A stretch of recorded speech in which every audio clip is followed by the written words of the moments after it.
Settle in gently now, and allow the day's weight to slip from your shoulders like a wool coat shrugged off after a long winter walk. Let your breath grow slow and soft, a quiet tide that rises and falls without effort, without thought. There is nowhere you must be tonight, nothing left undone that cannot wait until morning, and so we shall wander together to a place that exists only in the warm amber glow of memory. Imagine, if you will, a great harbour shrouded in the tender hush of an early April evening in 1912. The air is cool and faintly salted, threaded with the perfume of wet rope, of polished brass, of fresh bread rising in bakeries along the quay. Lanterns kindle one by one, blooming like soft yellow flowers along the docks, and somewhere in the gathering dusk, a steam whistle exhales a long, melodic sigh. There she stands before us, magnificent and serene, her four great funnels rising into the violet sky, her black hull glistening with the soft kiss of sea spray. She is more than a vessel. She is a floating palace, a dream of polished oak and silver chandeliers, of ivory keys and crystal decanters, of laughter caught within the curve of her grand staircases. Tonight, we shall not speak of endings. Tonight, we shall walk her gentle decks while the world is still beautiful, still hopeful, still entirely unaware. Come closer now, breathe softly, and let history hold you. Before we step aboard, before we cross the gangway and feel the gentle hum of her engines beneath our feet, allow me to offer a small quiet thought to carry with us through the night. If you find peace in these forgotten corners of history, in the soft murmur of voices long silent and the slow turning of 1,000 vanished hours, then know that you have found a kindred place. Here we travel only by candlelight and curiosity, and there is always a seat reserved for you beside the window. Should you wish to linger a little longer in these gentle waters, to drift again through other forgotten chapters of forgotten lives, you may simply tap the soft glow of the subscribe button below. Think of it as the lighting of a small lantern in your own private library, a quiet promise that we shall meet again. Here, in the hush of another evening, beside another distant century, there is no urgency to it, no demand, only an open door left ajar for the wandering mind. And if it pleases you, leave a small comment in the calm waters below.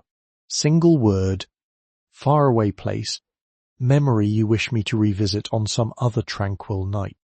I read each one in the same hushed hour you write them. Then they shape the very tides of these journeys. Now, breathe in once more, slow and deep. Tand, step softly with me onto the polished decks of the Titanic.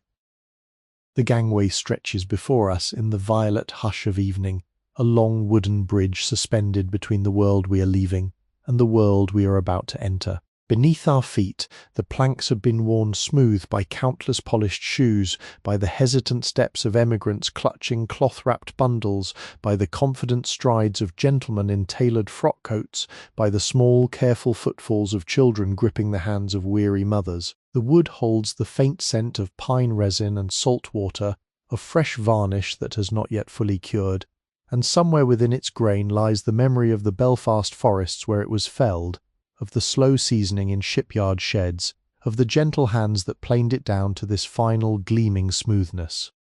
We pause for a moment at the threshold simply to breathe.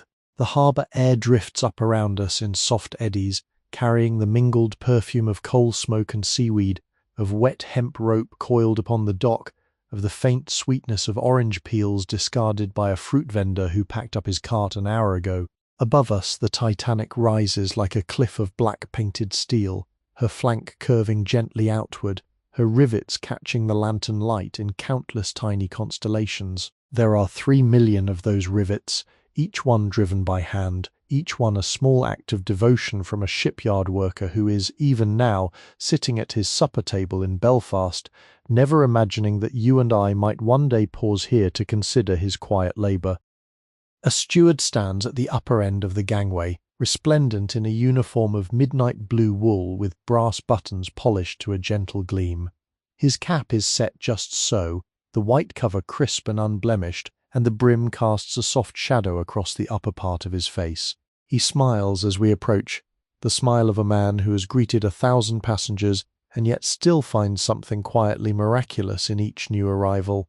His gloved hand, white as fresh snow, gestures us forward with a graceful, unhurried sweep. And then, gently, we are aboard. The first thing that strikes us is the warmth. After the cool mist of the harbour, the air inside seems to wrap itself around us like a soft blanket pulled fresh from an airing cupboard. It carries the scent of new carpet, of beeswax polish recently applied to oak panelling, of cut flowers arranged in tall crystal vases somewhere just beyond our sight. There is a hint of fresh linen too, and of leather, and faintly, ever so faintly, the distant aroma of bread baking in galleys far below decks. It is the perfume of newness itself, the scent of a place that has only just been born into the world. The corridor before us is broader than we might have expected, its ceiling higher, its walls lined with panels of warm honey-coloured oak that glow softly in the light of frosted glass sconces. The carpet beneath our feet is thick, deep, the pile yielding gently as we step forward, muffling the sound of our footsteps until they become little more than a whisper. The pattern of the carpet is intricate, woven in deep crimsons and soft golds, in curling acanthus leaves and slender vines that twine around one another in patterns drawn from some ancient garden. To stare at it for too long is to feel the eye begin to wander, to drift along the loops and curls until thought itself begins to settle. Along the walls, brass fittings catch the light. The handrails have been polished until they shine like still water at midday, and the small decorative plates that surround each door handle bear delicate engravings of laurel wreaths and of the White Star Line's gentle crest. Each fixture has been chosen, considered, arranged with the careful eye of a designer who believed, quite sincerely, that beauty was a thing owed to every passenger, no matter how brief their voyage might be. Young bellboy passes us in the corridor, his uniform a single bright note of pillar-box red against all this honeyed warmth. He cannot be more than 15 years old, his cheeks still rounded with the softness of boyhood, his cap perched at a jaunty angle. He carries a small silver tray bearing a folded telegram, and he moves with the swift, weightless grace of someone who has memorized every turn and corner of this floating world. As he passes, he tips his cap to us with a small, polite nod, and we catch the faint scent of soap and starch from his freshly laundered jacket. We drift onward, deeper into the ship. The corridor opens slowly and almost imperceptibly into something grander, something that seems to draw the breath inward of its own accord. Light spills from somewhere ahead, a light that is not the flat yellow of an ordinary lamp, but something softer, something that seems almost to breathe. It is the light of stained glass, of crystal, of polished brass and gilded plaster, all of it gathered and refracted into a glow that feels almost holy. There is sound too, though it is muted, gentle, far away. Somewhere a piano is being tuned, the notes rising and falling in patient little arpeggios as a musician tests each key in turn. Somewhere else a soft murmur of voices ebbs and flows, the quiet conversations of stewards making last preparations, of stewardesses arranging fresh towels in cabins, of porters wheeling trunks along the lower passages. Bell chimes somewhere distant, a single soft note, and then the silence returns, deepened and made more luxurious by the brief disturbance. The temperature is perfect. The Titanic is heated by a system of steam pipes running through her walls and floors, an invisible warmth that rises from beneath us and from the walls beside us, so that the air feels as though it has been gently breathed upon by some great unseen creature. There is no draught, no chill, no sense of the cold harbour evening that lies just beyond her steel hull. Inside her there is only this gentle enveloping warmth, this softness that seems to slow the very blood within our veins. We pause beside a window of clear crystal, set deep into a frame of polished mahogany. Beyond the glass the harbour lies spread before us in jewelled fragments. Lanterns wink along the distant docks. The dark water trembles with reflected light. Small tugboat passes, its single funnel exhaling a slow plume of grey smoke that curls upward into the violet sky and dissolves like a half-remembered dream. Above it all, the first stars are beginning to appear, faint and shy. peering down at this great floating palace as though uncertain whether to believe their own eyes. How strange and wonderful it is to stand here, you and I, in this corridor that smells of beeswax and roses, that breathes with the warmth of unseen pipes, that hums with the distant tuning of a piano nobody has yet sat down to play. The night is young, the voyage has not yet begun. There is time, endless time, to wander deeper into her secrets, to let the soft gold of her lamps guide us slowly through her countless rooms. And so, with one more quiet breath, we move onward, deeper still, into the heart of the great ship. The corridor curves with a gentle, unhurried grace, and as we follow its slow turning, the light ahead begins to gather, to deepen, to draw itself together into something almost luminous. We feel the air shift around us, growing softer, more spacious, as though the very walls were drawing back in quiet reverence for what lies just beyond. And then, with one more silent step, we emerge into the great hollow heart of the ship herself. The grand staircase rises before us. For a long moment, we do nothing but stand at its foot and lift our gaze.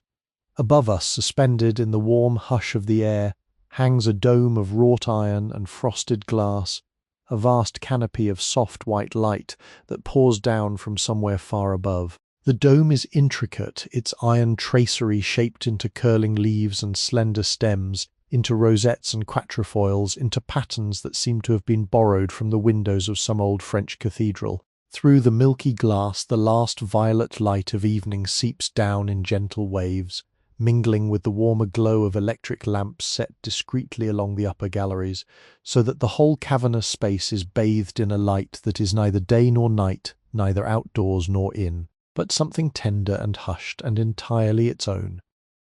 The staircase itself is carved from English oak, the wood dark and rich and polished until it gleams like still water beneath a harvest moon. The grain of it runs in long, slow patterns, in soft swirls and gentle eddies, and where the wood has been turned upon a lathe to form the great central balusters, the patterns have been coaxed into spirals that catch the light and seem almost to turn of their own accord. The handrail is broad and smooth, worn already to a glassy softness by the trial walks of shipbuilders and the careful inspections of inspectors, and to lay one's palm upon it is to feel a kind of cool, polished, living warmth, as though the wood remembered the sunlight in which it had once grown.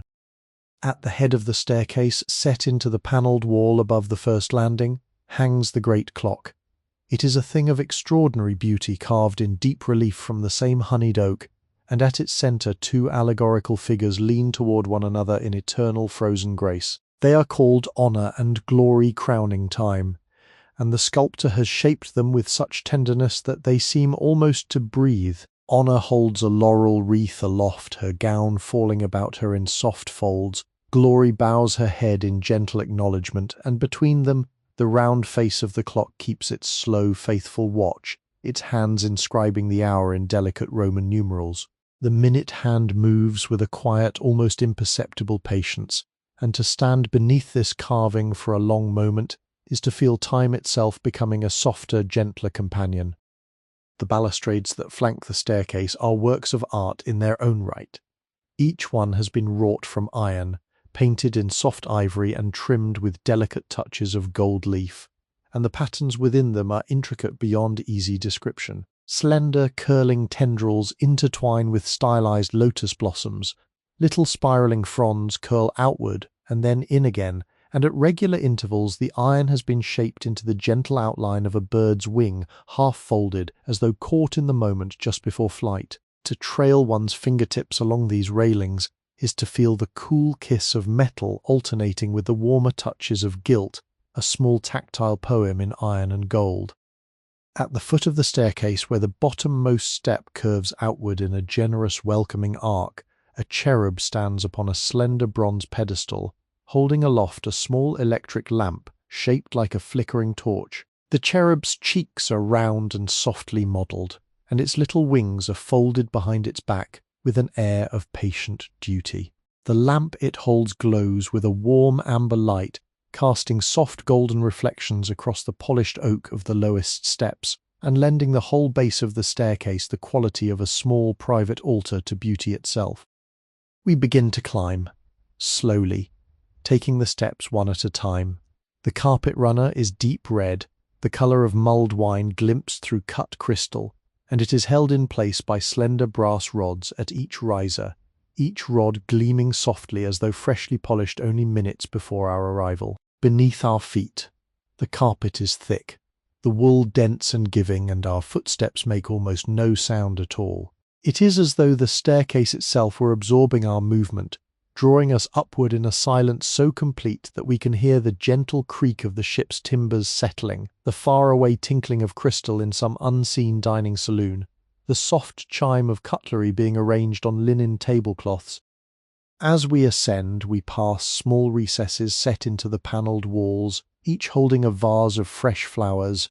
There are pale roses, their petals just beginning to open, sprays of lily of the valley, their tiny white bells nodding gently on slender green stems, and graceful arching branches of fern, their fronds curving outward like the fingers of a sleeping hand. The flowers have been arranged with care, with the practiced eye of a steward whose task it is to make beauty seem effortless, and from each vase rises a faint, sweet perfume that mingles with the scent of beeswax polish and warm wool and the indefinable freshness of a newly built ship.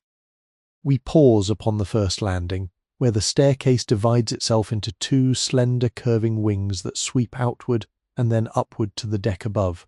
From here, the view downward is as breathtaking as the view upward had been.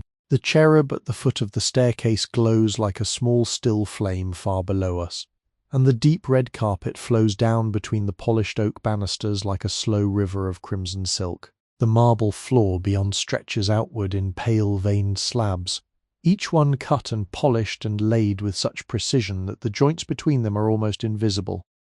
Above us, the dome continues its quiet luminescence.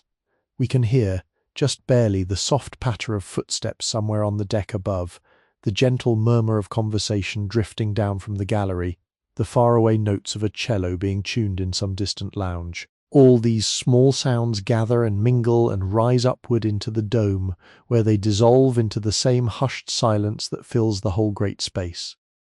There is something almost sacred about this moment, this pause upon the landing, this lingering in the soft amber light beneath the slow-turning hands of the great clock.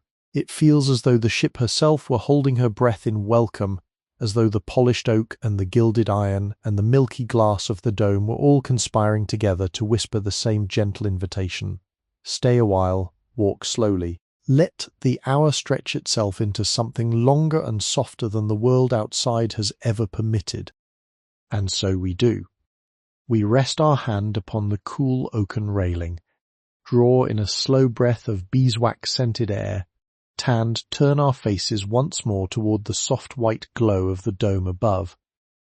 We drift outward now, leaving behind the hushed sanctuary of the grand staircase, passing through a wide doorway flanked by panels of carved oak, and emerging at last onto the long, sheltered length of the first-class promenade deck. Here the ship opens herself to the evening, and the evening in turn opens itself to her.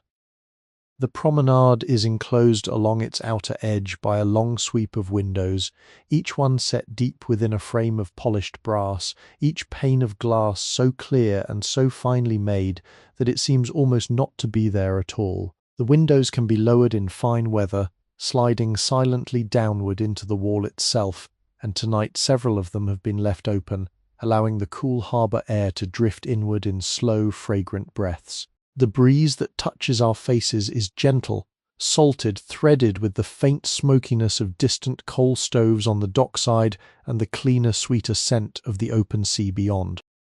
The deck beneath our feet is teak, broad and pale, and beautifully grained, its planks laid with a precision that borders upon reverence. Each plank has been chosen for its colour and its grain, and they have been fitted together with thin black caulking lines that run in long, perfectly parallel rivers from one end of the deck to the other. The wood has been sanded to a satin softness, and walking upon it is a peculiar pleasure, a kind of gentle springiness underfoot that seems to invite the long, slow, contemplative walks for which the promenade was designed. Along the inner wall of the promenade, mahogany doors lead to the various public rooms of the ship: the reading and writing room, the lounge, the smoke room, the veranda cafe. Each door is fitted with a small brass plate engraved in flowing script, and each plate has been polished to a gentle gleam. Between the doors, slender benches of varnished oak invite the weary passenger to pause and rest, and small round tables stand beside them, each one bearing a cut-glass ashtray or a folded newspaper, all arranged with the quiet artistry of a butler setting the stage for some gentle, unhurried evening. The deck chairs themselves are perhaps the loveliest thing of all. They are fashioned from steamed beechwood, their frames slender and curving, their slats arranged in long, graceful arcs that follow the contours of the human form with an almost affectionate precision. Each chair is fitted with a thick woolen rug, folded neatly across its footrest, the rug soft and warm, and patterned with the gentle tartans of distant Scottish mills. Passenger might lower himself into such a chair, draw the rug up to his chin, gaze out across the slow darkening water, and feel himself drift into that particular kind of contentment which only the sea, only the slow rhythm of an ocean voyage, can ever truly bestow.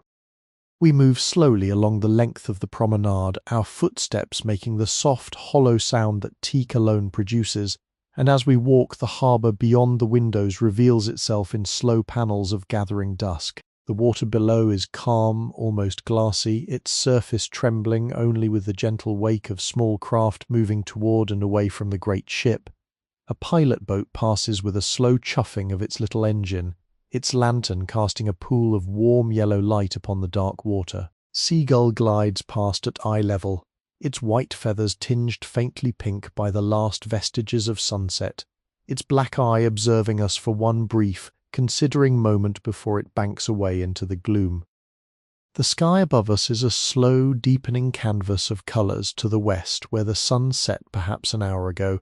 The horizon still holds a band of soft apricot, fading upward through rose and lavender into the deep, deep violet of approaching night. The first stars have begun to appear, faint pinpricks of silver scattered across the higher reaches of the sky, and somewhere among them a thin crescent moon hangs like a curl of pale ribbon dropped by a careless angel.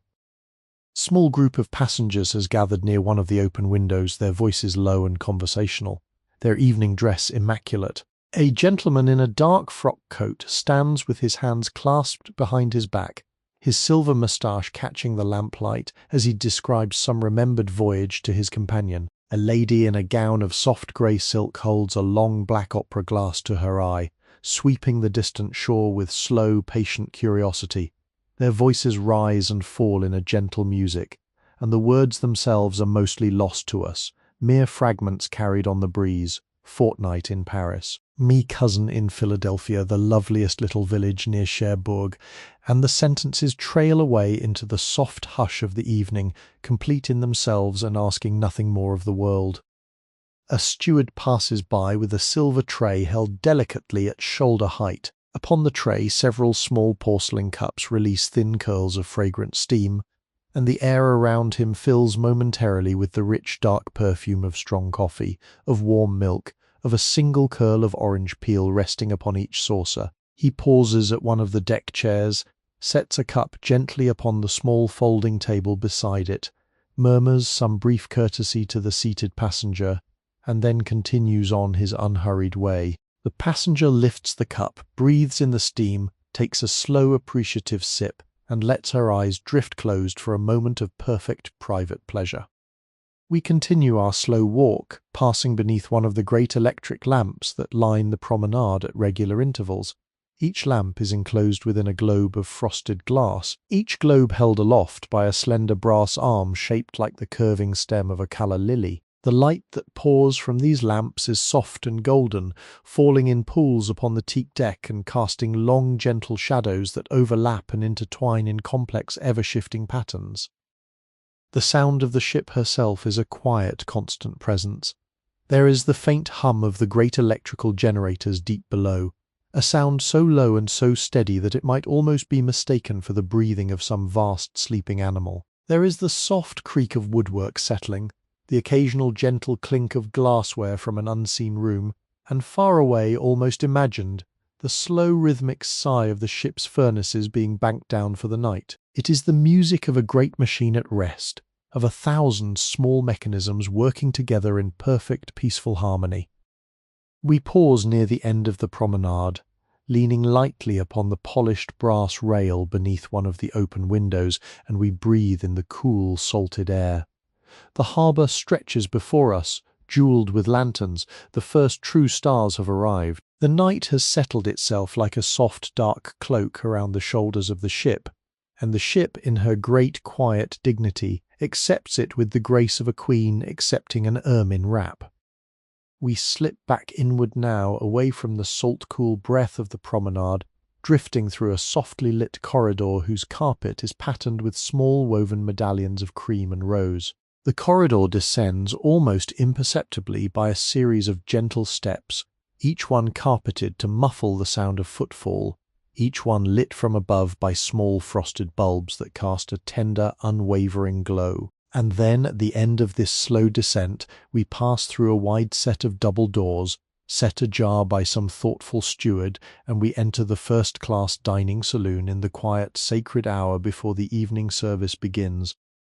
The room is enormous, far larger than we might have imagined, stretching outward in both directions until its furthest reaches dissolve into a soft golden haze. The ceiling rises high above us, panelled in white plaster moulded into countless intricate designs, rosettes and scrolling vines, delicate ribbons and tiny garlands, all arranged into a pattern that seems borrowed from some great Jacobean manor house, transplanted whole onto the ocean. The plaster has been painted a warm, soft white, the colour of fresh cream poured into an old porcelain bowl, and the gentle electric light that spills from 100 small wall sconces makes the whole vast ceiling glow with a quiet, milky radiance.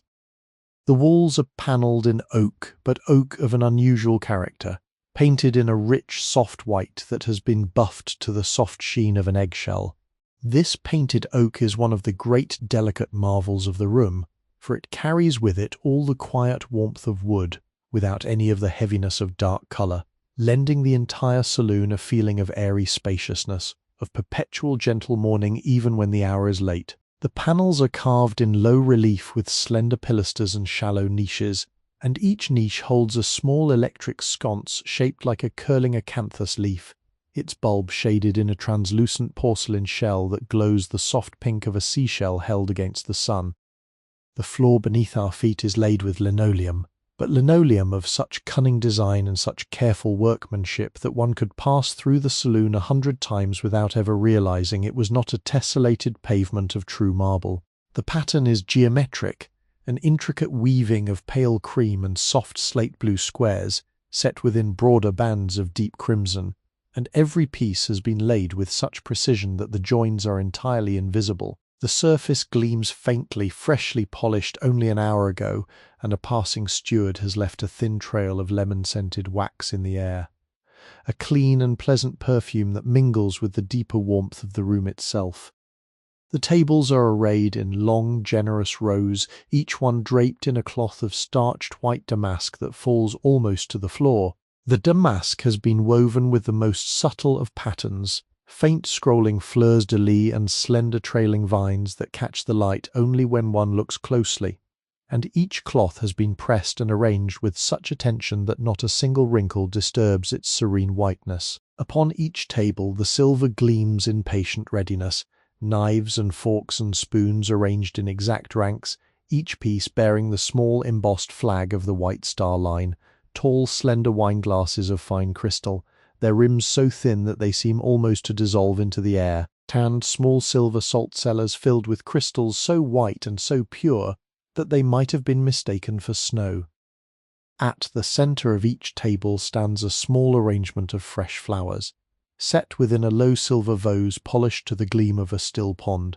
There are pale roses, the colour of ivory tinted with the faintest blush of rose, sprays of delicate gypsophila like tiny fragments of summer cloud, and small sprigs of dark green myrtle, their leaves shining as though varnished. Faint fragrance rises from each arrangement, the sweet and gentle perfume of cut roses that have only this morning been brought aboard from a nursery just outside Southampton. their stems still cool with the memory of the greenhouse glass. Above us, suspended from the ceiling at regular intervals, hang chandeliers of polished brass and crystal. Each chandelier holds a circle of small electric bulbs shaded in soft pink globes, and the light they cast is warm and forgiving, the kind of light that smooths the edges of every face and lends an air of gentle nobility to even the most ordinary gesture. The crystals hang in slender swags between the bulbs, and as the ship moves with the slow respiration of the harbour, they tremble ever so slightly, sending tiny rainbows wandering across the white panels of the ceiling. Near the centre of the room, a string trio has gathered to rehearse for the evening's dinner service. The musicians are dressed in dark frock coats of fine wool, their white shirt fronts crisp and gleaming, their bow ties tied with the careful precision of men who understand that their appearance is part of their performance. The first violinist tucks his instrument beneath his chin and draws his bow softly across the strings, releasing a single long note that hangs in the air like a strand of gold thread. The cellist responds with a low, resonant hum, and the second violinist joins them with a delicate harmony, and for a long, lovely moment the three notes weave together in an unhurried braid of sound that seems to fill the saloon as gently as the light from the chandeliers.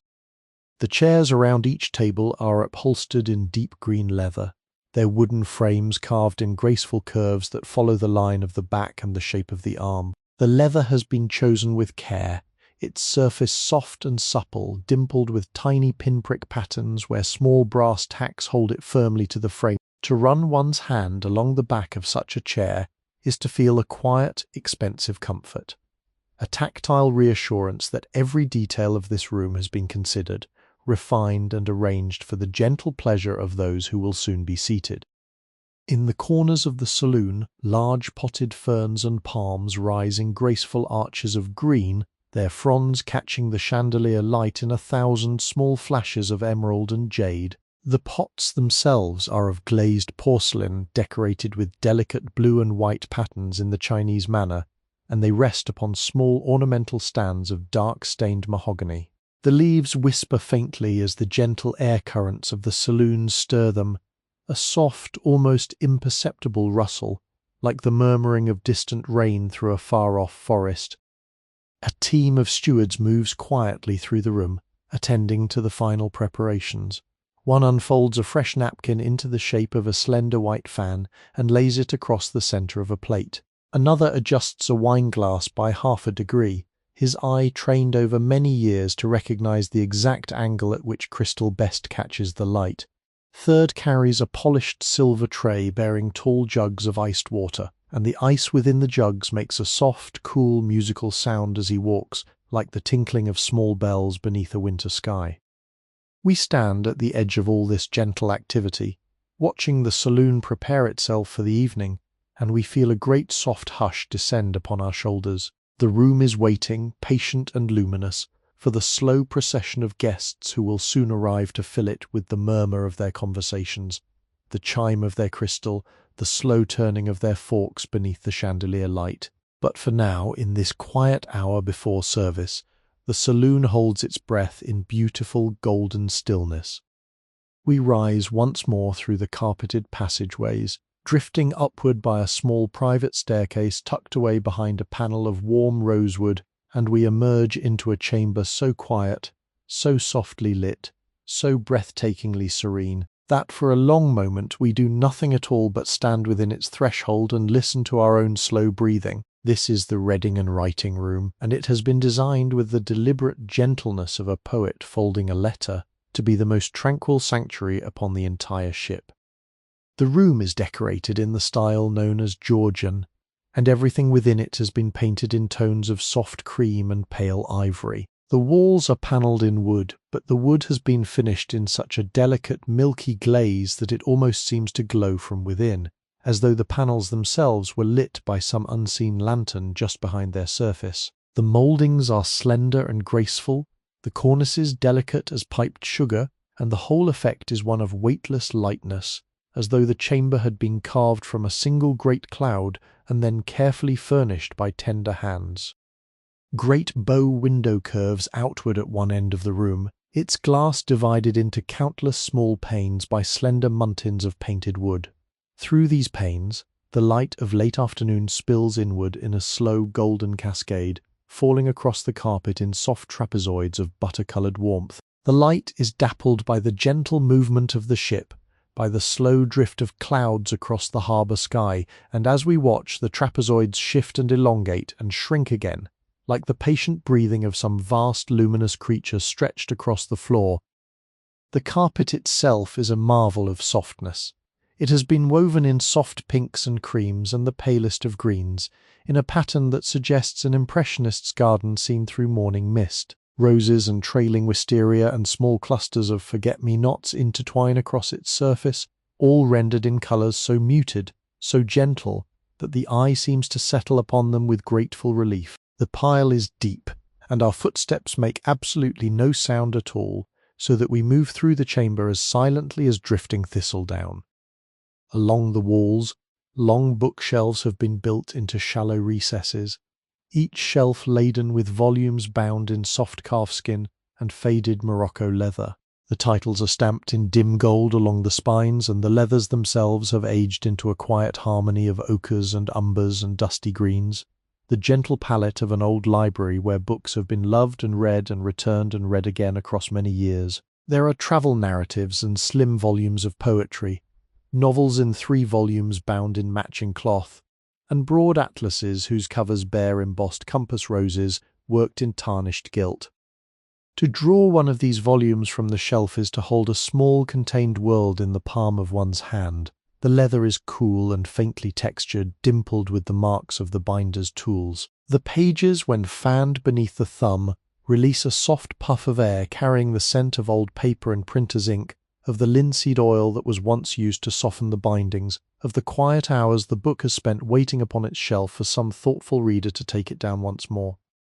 Small writing desks are arranged at intervals throughout the room, each one a delicate construction of pale satin wood with tapering legs and slender drawers. Upon each desk lies a sheaf of crisp, cream-coloured stationery embossed at the top with the soft red and white emblem of the White Star Line. Beside the stationery rests a small silver inkwell, its lid lifted to reveal a pool of indigo dark ink, and a slender pen with a mother-of-pearl handle that catches the afternoon light and breaks it into tiny iridescent flashes. A lady has seated herself at one of these desks. She wears a tea gown of soft mauve silk, its sleeves trimmed with delicate ecru lace, and her hair has been arranged in a low, soft chignon at the nape of her neck. She is writing slowly, thoughtfully, pausing now and then to gaze out through the bow window at the silvery gleam of the harbour beyond. The pen scratches faintly across the paper, a small dry whisper, and she pauses to dip the nib once more into the inkwell with the careful, practised gesture of someone who has been writing letters all her life. The slow rhythm of her writing, the small, soft sounds of nib on paper, of pen against inkwell, of the gentle breath she releases as she completes each sentence, fills the room with a music more soothing than any lullaby. The chairs that surround the writing desks are upholstered in pale rose-coloured velvet, their wooden frames carved in graceful Sheraton lines. The velvet is soft and slightly worn at the arms where countless hands have rested over the brief life of the ship, and the pile, when stroked gently, lays itself in soft alternating bands of deeper and lighter rose, a small visible record of the touch of fingers. The cushions are deep, generously stuffed with horsehair and down, and to lower oneself into one of these chairs is to feel the world slow itself by half its ordinary speed. In one corner of the room, a tall mahogany clock keeps the hour with infinite patience. Its case is crowned with a small carved urn, and its face is painted with delicate floral garlands around the slender Roman numerals. The pendulum, glimpsed through a small oval window in the case, swings with a slow, unhurried grace, and its quiet ticking lays itself over the silence of the room like the soft brushstrokes of a watercolour. Tick-tock, tick-tock. Sound so gentle and so steady that one's own heartbeat seems naturally to fall in with it, slowing, deepening, settling into the same patient rhythm. Few more passengers occupy the room. An elderly gentleman in a tweed jacket reading a leather-bound volume of poetry, his lips moving silently over the verses. Two friends in soft-coloured dresses sharing a quiet conversation in a corner alcove, their voices so low that only the occasional gentle laugh ripples outward into the larger silence. And a young woman seated near the window with her embroidery in her lap, her needle rising and falling in slow, careful arcs as she works a pattern of ivy leaves across a length of pale linen. The afternoon outside the window deepens slowly. The light grows more golden, more honeyed, lengthening into long, mellow rays that brush the walls and the carpet and the soft, creamy panels of the ceiling.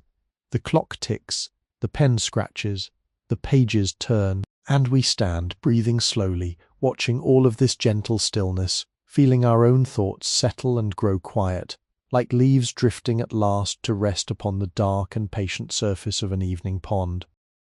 The night has passed in soft grey hours, and now a tender pearl-coloured light seeps in through the round porthole, gathering upon the carpet in a single slow oval of dawn. We find ourselves drifting, as gentle as a thought, into a first-class stateroom on the upper deck, where the new day is only just beginning to coax its inhabitants from the long, deep waters of sleep.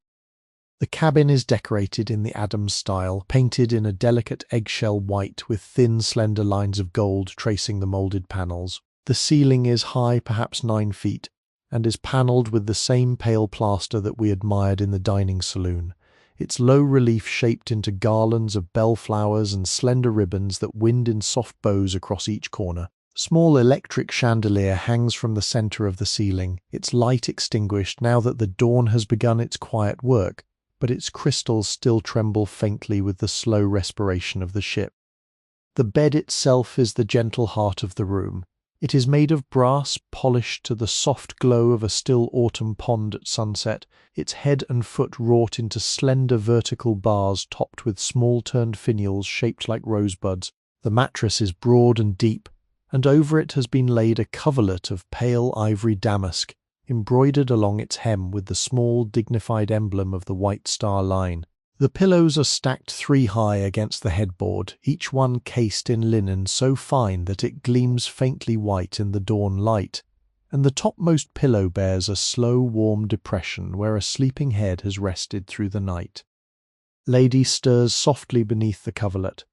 She has been sleeping deeply, the kind of sleep that only the gentle motion of a great ship at anchor can ever truly bestow, and now she is rising slowly through the layers of dream, drawn upward by the pearl-coloured light and by the faint, distant sound of a steward setting down a breakfast tray somewhere in the corridor outside. She does not yet open her eyes. She lies for a long, long moment with her cheek pressed against the soft linen, savouring the weight of the coverlet, the warmth of her own slow breath, the lovely heaviness of a body that has been thoroughly, kindly rested.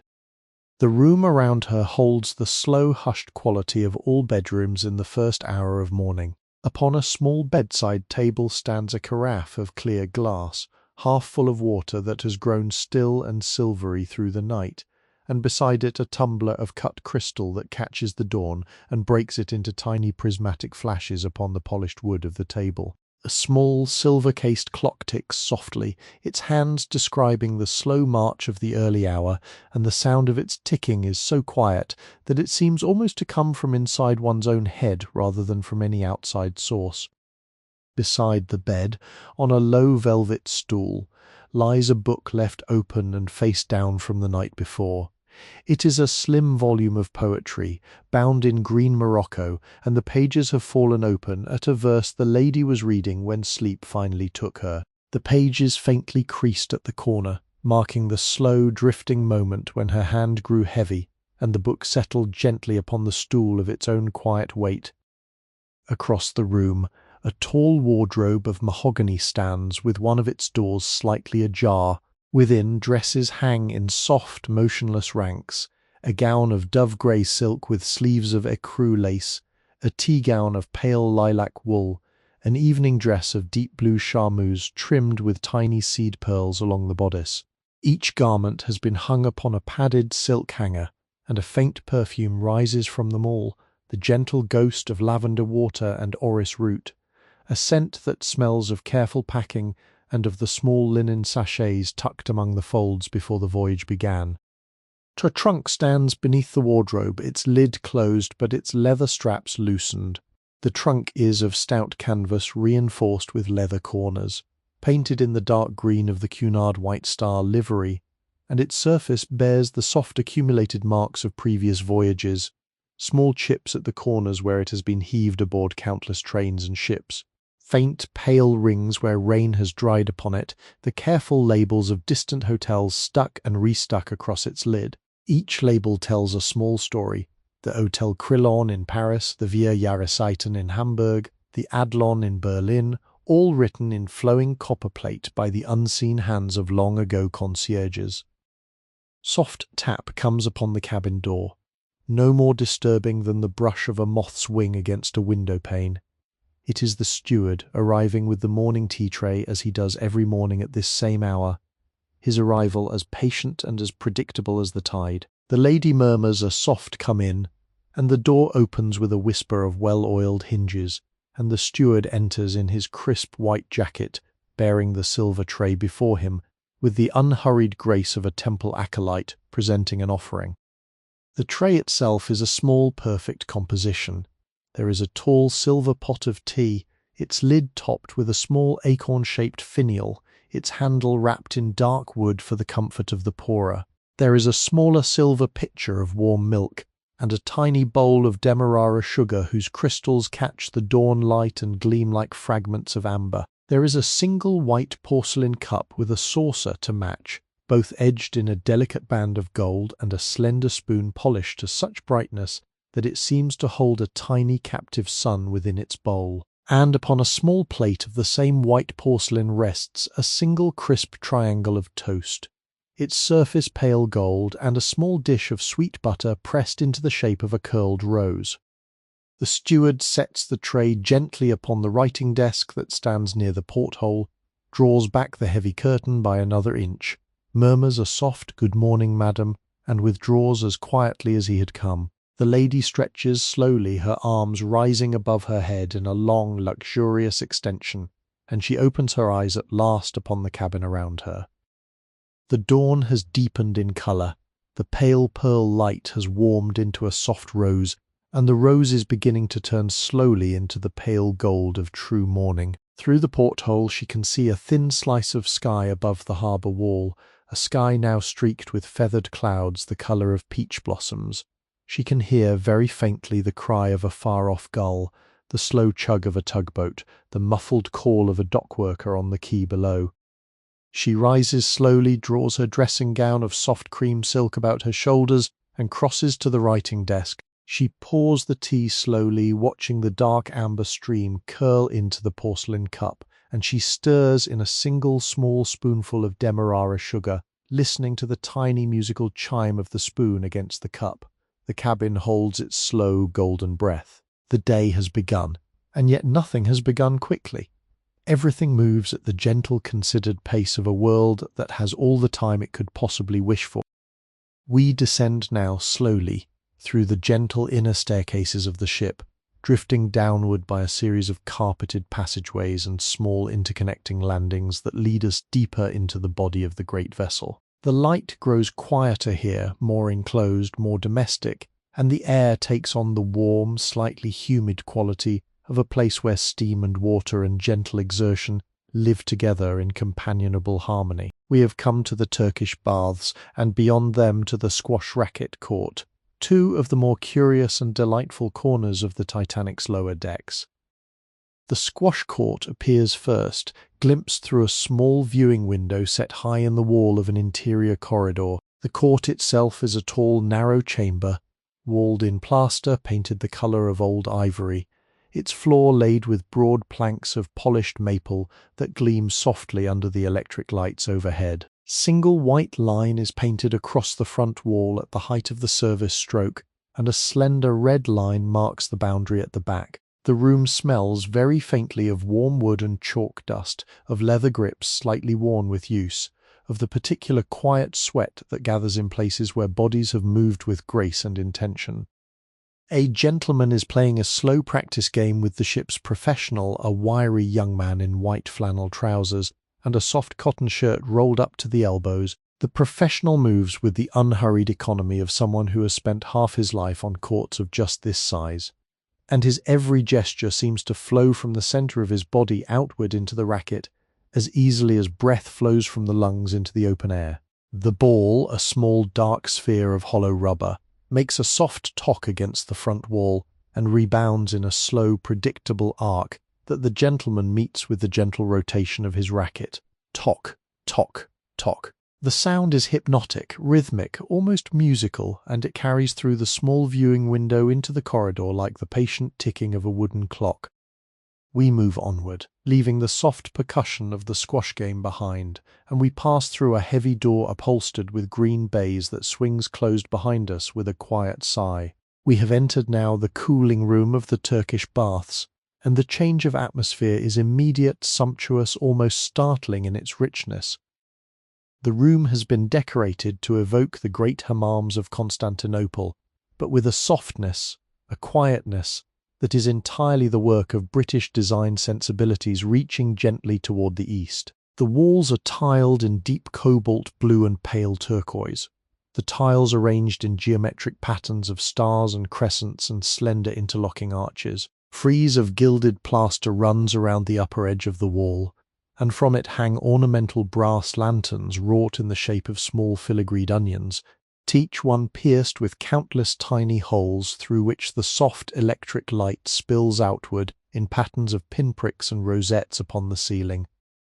The ceiling itself is painted a deep midnight blue scattered with tiny gold stars, and from its centre depends a chandelier of dark hammered bronze, its arms curving downward like the petals of an inverted flower. Beneath this chandelier, low couches of carved teak have been arranged around the perimeter of the room, each one piled with cushions covered in raw silk of deep crimson, of saffron, of soft peacock blue. Small brass-topped table stands beside each couch, and upon each table is set a tall glass of cool sherbet, its surface beaded with condensation, its colour the pale rose of crushed pomegranate seeds suspended in spring water.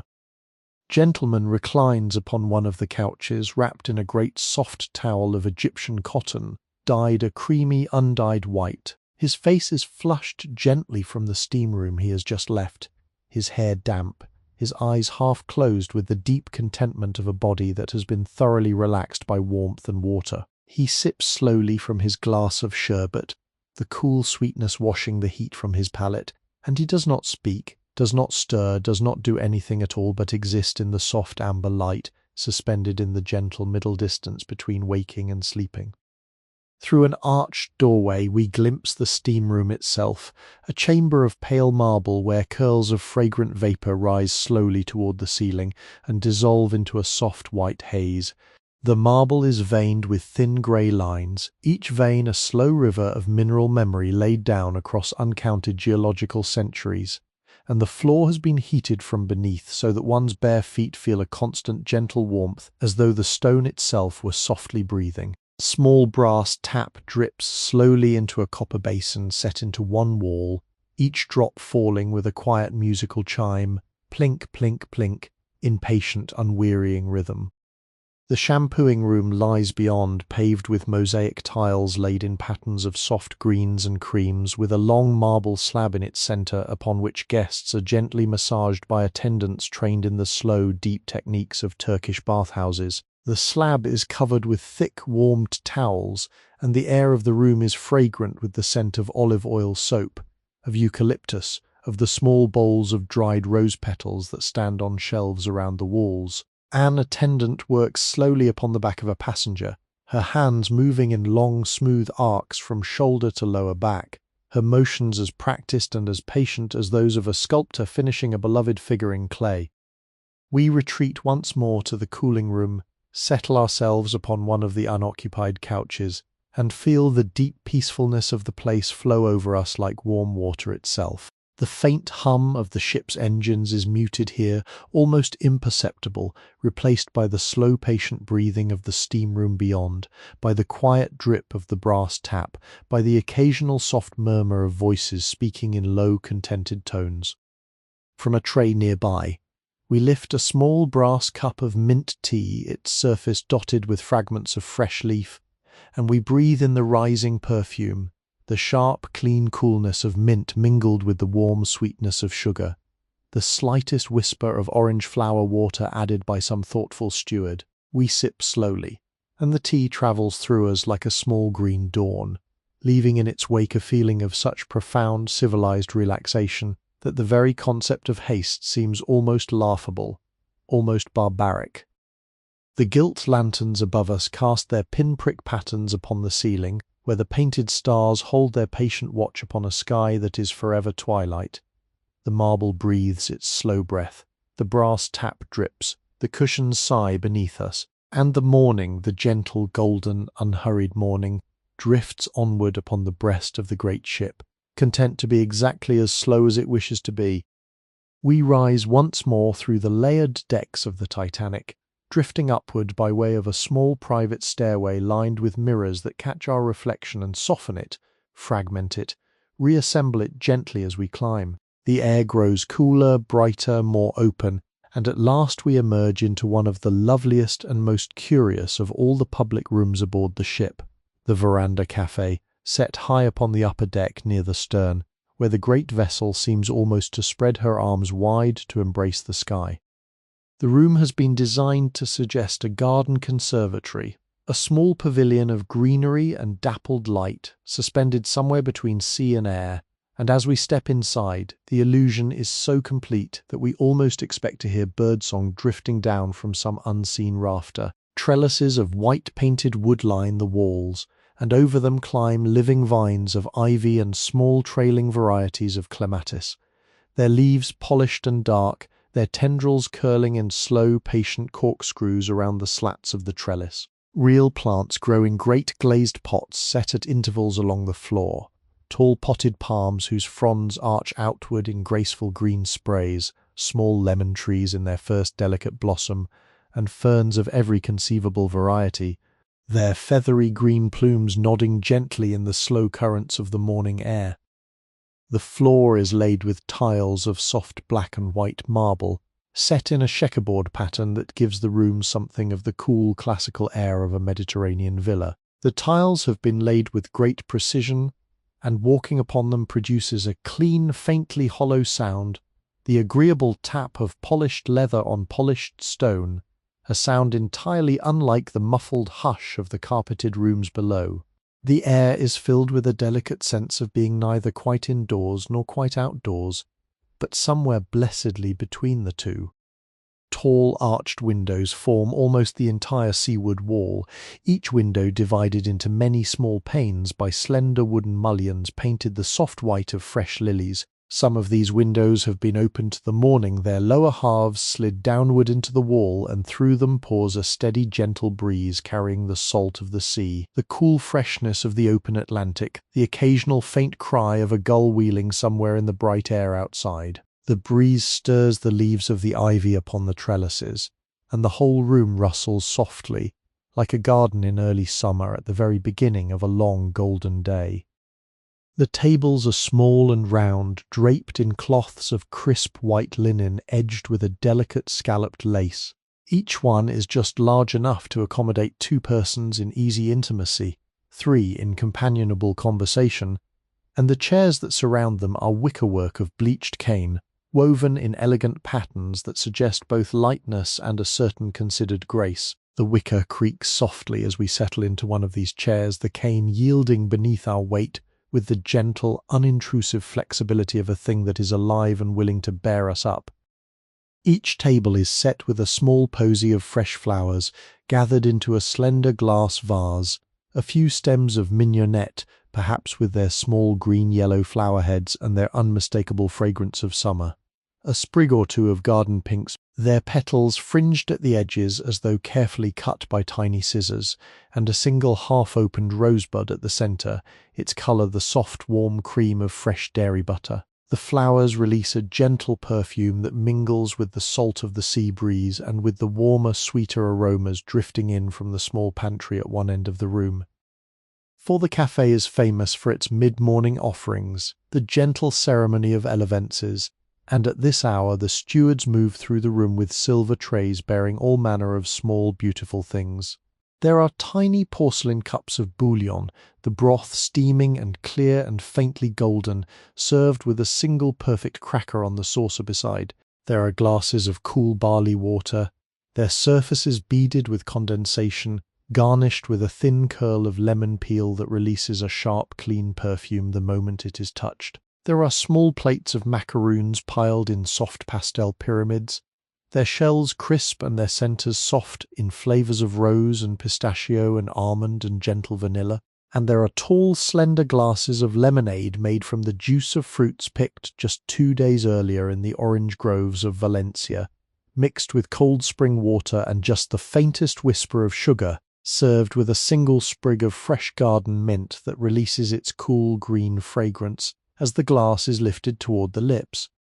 Young couple sits at one of the corner tables, their heads inclined slightly toward one another in the gentle attitude of newly married companions. He is reading aloud to her from a small leather-bound volume, his voice low and even, and she listens with her chin resting upon her gloved hand, her eyes half closed in pleasure. From time to time she lifts her cup of bouillon and sips slowly, savouring the warm, clear broth as though it were the rarest of vintages, and once or twice a small private smile crosses her lips at some particular phrase that has pleased her especially well. The whole tableau is one of perfect, unself-conscious contentment of two people at the gentle dawn of a long shared journey, lingering together in the soft golden hour of mid-morning.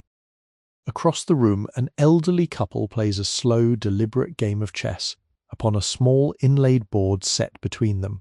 The pieces are carved from boxwood and ebony, polished smooth by many years of patient handling, and the gentleman moves each piece with the careful gravity of a chess player who has learned over half a century of practice that the slow consideration of a move is at least half its pleasure. His wife watches him play with the indulgent, affectionate gaze of a person who has long since given up trying to win against him, and who finds instead that the watching itself has become her game. Above all of this, the dappled light continues its gentle work. The morning sun, filtered through the leaves of the climbing vines, breaks itself into countless small green-gold patches that wander slowly across the marble floor, across the linen tablecloths, across the warm cream of the wicker chairs. As the ship moves gently with the breath of the sea, the patches drift and reform, contract and expand, like small luminous fish swimming through the bright, quiet water of a forest pool. We lift a glass of the cold lemonade to our lips, breathe in the cool green perfume of the mint, and let the gentle sweetness of the drink slide slowly across the tongue. The breeze stirs the ivy, the wicker creaks, the clock ticks. The honeyed hour deepens around us, and we feel ourselves grow lighter, gentler, more transparent, as though we ourselves were becoming something almost as luminous as the dappled morning light itself. We descend now, slowly and reverently, through the great quiet body of the ship, our path leading us downward by a series of narrow internal staircases lit by single bare bulbs in wire cages, the air growing warmer and somehow more vital with each step we take. The carpets vanish, replaced by metal grills that ring faintly beneath the soles of our shoes. The panelled walls give way to surfaces of painted iron, sturdy and unadorned, and the gentle perfumes of beeswax and cut flowers are gradually replaced by a deeper, more elemental fragrance, perfume of warm oil and brass polish, of new linen rags and scrubbed metal, of the rich, dense vapour that rises from machinery at peaceful work.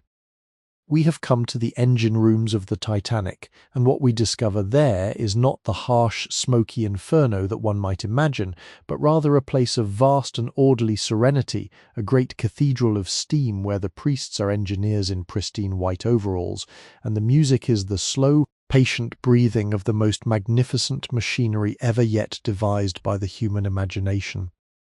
The first chamber we enter is the reciprocating engine room, and its sheer size takes us momentarily aback. Above us, the ceiling rises some 4 decks high, lost in a gentle haze of warm air, and the walls of painted steel curve outward in a great vaulted hollow that might almost be the nave of some industrial cathedral. The light is soft and pearly here, falling from rows of frosted glass globes set high upon the bulkheads, and it reflects in countless small flashes from the polished brass and burnished bronze and freshly painted green of the great engines that fill the chamber. The reciprocating engines are 2 in number, vast triple expansion creations as tall as houses, their pistons rising and falling with the slow, dignified majesty of giants performing some ancient and entirely peaceful ritual. Each piston is enclosed within a tall green-painted column, and the connecting rods, polished to the colour of warm honey, slide gently in and out of their guides with a soft, oiled hush. Whoosh, whoosh, whoosh, a sound at once enormous and gentle, like the patient breathing of a sleeping whale. The crankshafts below turn with such smoothness, such balance, that one can rest a coin upon a nearby handrail and watch it remain perfectly still, untroubled by the colossal forces working only a few feet away. The engines are tended by a small group of engineers in spotless white boiler suits, their cuffs rolled neatly to the elbows, their faces lit by the soft pearly glow of the overhead lamps. They move from gauge to gauge with the unhurried precision of organists adjusting the stops upon some great instrument, pausing now and then to wipe a brass dial with a soft cotton rag, to adjust a valve by half a turn, lay a gloved palm upon a length of pipe, and feel its temperature with the gentle attentiveness of a physician taking the pulse of a beloved patient. Their voices, when they speak, are low, and even a soft murmur of technical observations that mingles with the slow whoosh of the pistons and the faint patient hum of the great electrical generators in the adjacent chamber. The brass fittings throughout the engine room are an ongoing marvel. Every gauge, every valve, every small fitting and bracket and handle has been polished to such brilliance that it seems almost to glow with a light of its own. The faces of the gauges are pure white porcelain, marked with fine black numerals in graceful copper plate, and behind their thin glass covers the slender black needles tremble ever so slightly with the soft pulse of the working engines. To stand before a row of such gauges is to feel as though one were reading the heartbeat of the ship herself, recorded in delicate handwriting upon page after page of tiny porcelain dials. Through a heavy doorway we glimpse the boiler rooms where the great furnaces are tended by stokers stripped to their undershirts, their faces lit by the warm orange glow of the open furnace doors. But even here the work is slow, rhythmic, almost ceremonial. A stoker steps forward, swings the door of his furnace open with a careful sweep of his hand, throws in a precisely measured shovelful of coal, closes the door again with the same considered grace, and steps back into the cooler air to draw breath. There are 29 boilers in all, arranged in long ranks across multiple chambers, and the slow rhythm of the stoker's work, 29 furnaces being fed in patient sequence by their attentive keepers, creates a hidden music that pulses gently through the entire lower body of the ship. We do not linger long in the boiler rooms. The heat there is greater, the atmosphere more elemental, more honestly industrial. We retreat instead to the cooler reciprocating engine room and stand for a long while watching the slow rise and fall of the great pistons. There is a hypnotic quality to this watching that is difficult to describe in ordinary words. Each piston as it descends seems to draw the very air down with it, and as it rises again it seems to lift the heart upward in slow companionship. The rhythm is so steady, so confident, so utterly without strain or hesitation, that to watch for more than a few minutes is to feel one's own breathing fall slowly into time with the engines. A deep, slow inhalation as the pistons rise, a long, quiet exhalation as they descend. Beyond the reciprocating engines, in a separate chamber connected by a watertight doorway, stands the great Parsons turbine, the third of the ship's motive engines and a creature of an entirely different character. Where the reciprocating engines are vast and visibly busy, the turbine is silent, sealed within its smooth green casing, and its only outward sign of activity is the faint warmth that rises from its housing and the gentle thrum that one can feel through the soles of one's shoes when standing nearby. It is a thing of pure rotational motion, of countless small blades spinning together within their dark enclosure at a speed beyond ordinary imagination. And yet it gives no indication of this fierce internal life beyond the slightest of vibrations and the most patient of warmths. Young engineer pauses beside us, perhaps noticing our quiet absorption, and offers a few soft words of explanation. He speaks of the steam pressure within the boilers, of the gentle journey the steam makes from boiler to engine to turbine to condenser. Toff, the way the great cycle renews itself every few seconds in a pattern of expansion and contraction that has been refined across half a century of marine engineering. His voice is low, almost reverent, and as he speaks he rests one gloved hand affectionately upon the green flank of the engine nearest us, the way a man might rest his hand upon the shoulder of a faithful friend. We thank him with a quiet nod, and we linger a moment longer, watching the slow, eternal rise and fall of the pistons, listening to the soft breath of the steam, feeling the patient thrum of the turbine through the soles of our feet. The engine room is warm and orderly and somehow deeply, deeply peaceful, and we leave it at last with a feeling of having stood for a little while inside the very living heart of the great ship. We rise once more from the warm, oiled depths of the engine rooms, our footsteps growing steadily quieter as the metal grills give way to runners of soft carpet, as the painted iron yields to honeyed oak. The perfume of warm machinery is replaced once more by the gentle fragrances of polished wood and fresh flowers. We return to the upper world of the ship, and we find ourselves drifting through the wide doors of the first-class lounge in the slow golden hour after lunch, when the great room has settled into the quiet ceremony of its afternoon rituals. The lounge has been decorated in the style of Louis XV, modelled with loving care upon the great salons of Versailles, and it presents to the eye an extraordinary impression of refined and unhurried elegance. The walls are panelled in oak that has been carved into elaborate boiseries of curling rocaille, of trailing vines and small bouquets of flowers, of slender ribbons that intertwine with their own reflections in patterns of impossible patience. Every detail of these carvings has been touched with subtle gilding, so that as the afternoon light shifts across the walls, small flashes of gold come and go like fireflies dancing in a deepening twilight. The ceiling is high and richly moulded, painted a soft cream, and decorated with rosettes and small allegorical medallions that seem to look down upon the room with an air of benevolent patience. Great central chandelier hangs from the centre of the ceiling, its frame of gilded bronze worked into the shape of a bouquet of lilies, its arms bearing dozens of small electric bulbs, each shaded in a delicate frosted globe. The chandelier sheds a soft golden light upon the room below, and as the ship moves with the gentle breath of the open sea, the chandelier sways ever so slightly, sending small ripples of light wandering across the panelled walls. The carpet beneath our feet is one of the great glories of the room. It has been woven in deep, mossy greens and soft rose pinks and warm creams, in a pattern that suggests an Aubusson tapestry come to life beneath the soles of one's shoes. Bouquets of roses bloom across its surface, intertwined with curling acanthus leaves and slender ribbons that tie themselves into elegant bows at the corners of the great central medallion. The pile is deep and soft, the wool dense and warm, and walking upon it is a sensation almost of walking upon a meadow of summer flowers. The furnishings have been arranged in small intimate groups throughout the room, each grouping centred upon a low table inlaid with tortoiseshell or marquetry of pale satin wood. There are sofas upholstered in tapestry of soft blue and ivory, their backs and arms carved into graceful sweeping curves. There are bergère chairs covered in pale rose silk damask, their cushions deep and inviting. There are small writing tables tucked into corners, each one fitted with its own little inkwell and sheaf of cream-coloured stationery. And there are tall mirrors set above marble mantels at either end of the room, each mirror reflecting back the chandelier and the carpet and the soft amber glow of the afternoon light, doubling the room's beauty into a serene infinity. The lounge is occupied this afternoon by perhaps 24 passengers, each engaged in some quiet ritual of the day.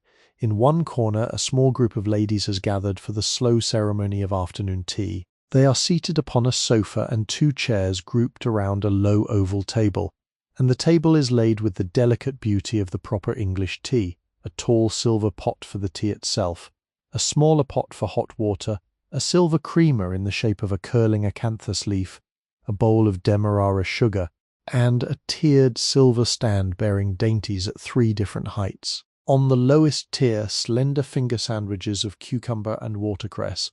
On the middle tier, scones still faintly warm from the kitchen, accompanied by small dishes of thick clotted cream and strawberry preserves, and on the topmost tier, an array of tiny pastries, including macarons in soft pastel colours, miniature eclairs filled with vanilla cream, and small petits fours iced in pink and lemon and palest green. The ladies speak softly amongst themselves, their voices threading together in a quiet music of feminine conversation.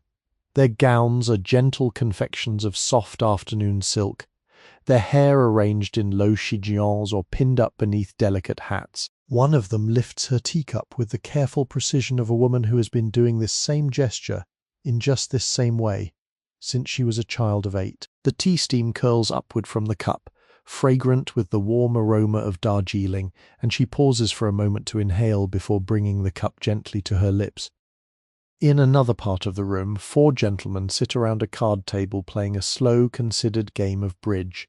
Their concentration is total but unhurried, and the game seems less a contest than a shared meditation. Each card is laid down with thoughtful deliberation, each trick gathered with patient courtesy, and the conversation between hands consists chiefly of quiet observations upon the play, occasional gentle laughter at some shared remark, and long companionable silences in which the only sound is the slow shuffling of the deck and the soft riffle of cards being dealt. Near the great central window, an elderly gentleman dozes in a deep armchair, his book fallen open upon his chest, his reading spectacles slid halfway down his nose.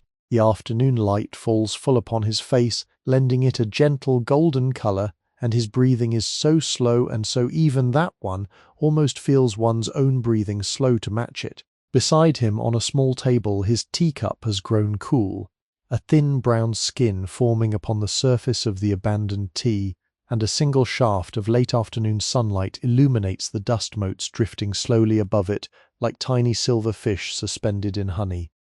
A small upright piano stands against one wall, its case of polished walnut inlaid with delicate marquetry, and a young lady seated at its bench plays softly through a Chopin nocturne. Her playing is careful and unhurried, the notes falling like petals from the keys, and the melody drifts through the room in slow, sad, lovely phrases. The other passengers do not seem to listen exactly, but neither do they ignore the music, rather, they exist within it, their conversations softening to match its rhythm, their gestures gentling beneath its quiet authority. A steward moves slowly through the room with a silver tray held at shoulder height, pausing here and there to offer fresh tea, to clear away an empty plate, to refill a glass of cool water. His gestures are practiced and almost invisible, the gestures of a man who has learned that the highest art of service is to make oneself entirely transparent, to attend to every need without ever drawing attention to oneself. He passes through the room like a small golden fish through a sun-dappled stream, leaving in his wake only the soft impression of refilled cups and emptied plates. The afternoon deepens, the chandelier glows, the piano sings its slow song, the cards whisper, the teacups chime, and the great lounge holds itself in golden suspension. Single perfect afternoon stretched out across the breadth of the slow-moving sea. We turn now from the gilded splendours of the first-class deck and descend, by way of a quiet stairway lined with panels of light oak, into the gentle, dignified world of the second-class accommodations. The transition is not so dramatic as one might suppose. The carpets remain soft beneath our feet, though their patterns are simpler. The lights remain warm and welcoming, though their fittings are less ornate. The air still carries the perfume of polished wood and fresh linen, though the wood is birch and pine rather than oak and mahogany. Here, in the world that lies between the great wealth of the upper decks and the simpler hopes of those below, a quiet and entirely admirable beauty makes its calm and confident home. The second-class library is the first room we enter, and it is, in its own modest way, every bit as lovely as its more splendid counterparts above. The walls are panelled in pale sycamore, the wood pale gold and gently grained, and the panels have been arranged in simple but elegant rectangles that lend the room a feeling of ordered serenity. Bookshelves line the walls from floor to ceiling, each shelf laden with volumes for the use of the second-class passengers, and the books here have a different character from those of the first-class library, more practical, more various, less concerned with the cultivation of leisure than with the gentle expansion of knowledge. There are atlases and gazetteers, manuals of practical engineering, novels by Dickens and Trollope and the Brontes, popular histories of England and France and the Americas, slim volumes of poetry by Tennyson and Browning and Longfellow, and a generous collection of children's books bound in bright cloth covers, stamped with gilt illustrations. The volumes have been placed upon the shelves with care, arranged by category and by alphabetical order, and the spines, when run together along the eye, present a pleasing harmony of greens and blues and warm browns. Long central table occupies the middle of the room, its surface of polished birch covered with a runner of dark green felt. Upon this table lie copies of the day's newspapers, brought aboard at the last port and shared by the passengers, a few magazines bound in stiff covers for protection, and small leather-bound writing portfolios for the use of those who wish to compose a letter or jot down a passing thought. The chairs around the table are simple but well made, their wooden frames varnished to a soft gleam, their seats and backs upholstered in dark green leather. Young clergyman sits at the table writing a letter to his elderly mother in a small village in Yorkshire. His pen moves slowly across the paper, forming each word with the patient care of a man who has been taught to value clear handwriting as much as clear thinking. His face, lit by the light from a nearby reading lamp, holds an expression of gentle concentration, and from time to time he pauses, lifts his eyes to the ceiling, considers some particular phrase, and then returns to his writing with renewed deliberation. The scratch of his nib against the paper is the loudest sound in the room, and it is not loud at all.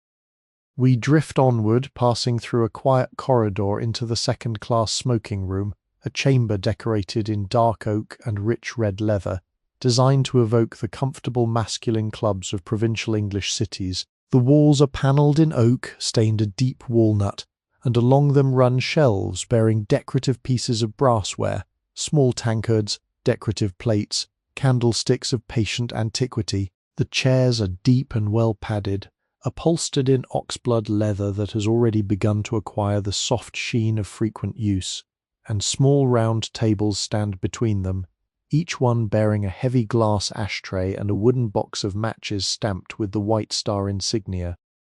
Several gentlemen occupy the room at this quiet afternoon hour.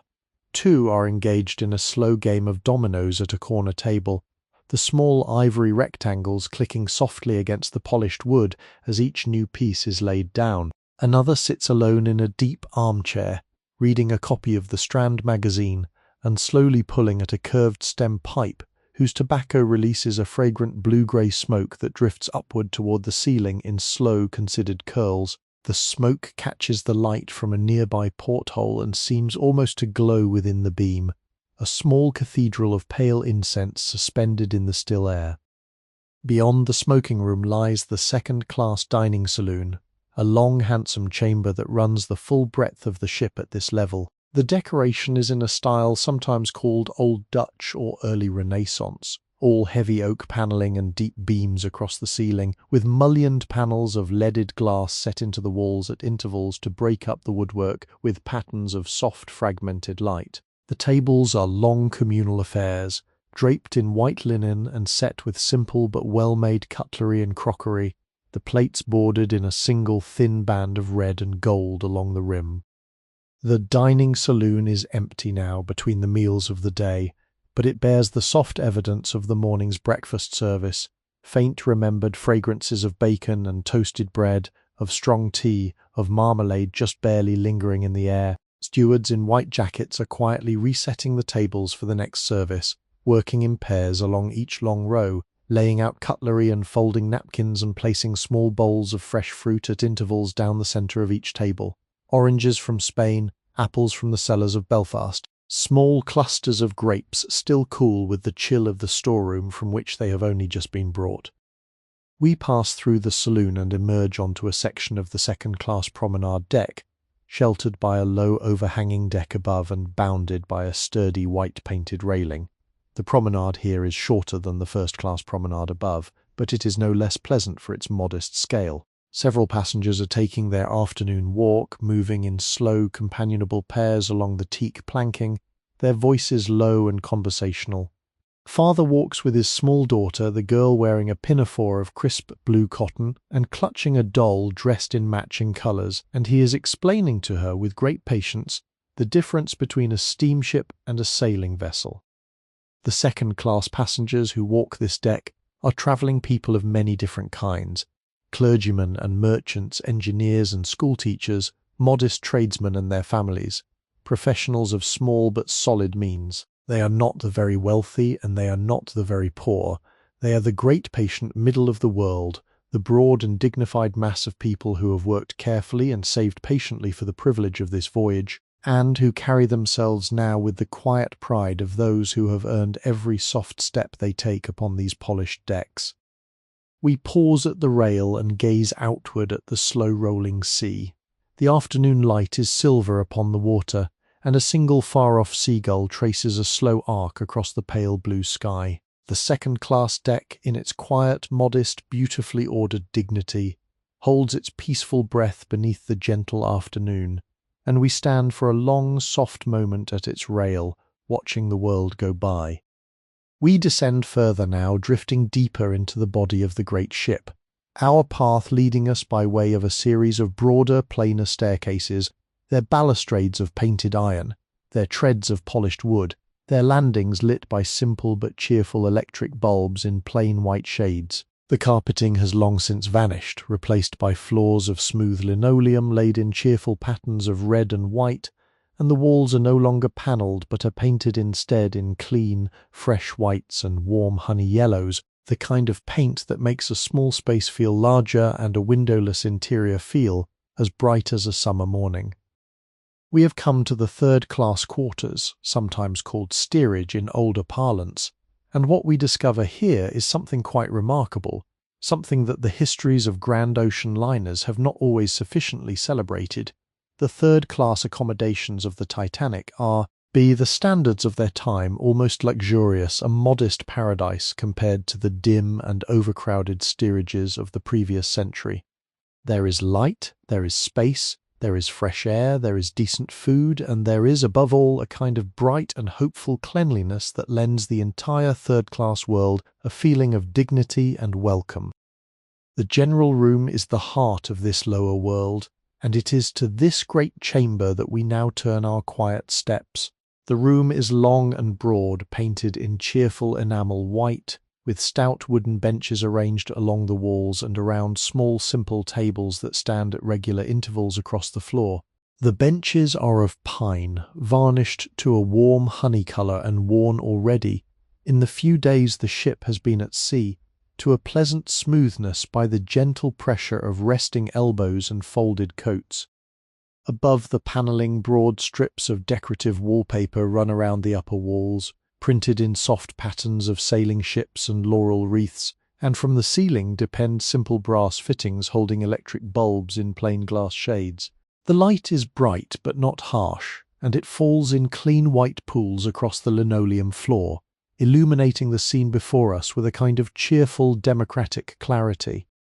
The general room is full this afternoon, not crowded but pleasantly populous, and the assembled company forms one of the most extraordinary tableaus to be seen anywhere upon the great ship. Here, in this single chamber, are gathered representatives of perhaps a dozen different nations, all of them bound for the New World across the Atlantic, all of them carrying within their travelling trunks the small, precious fragments of the lives they are leaving behind.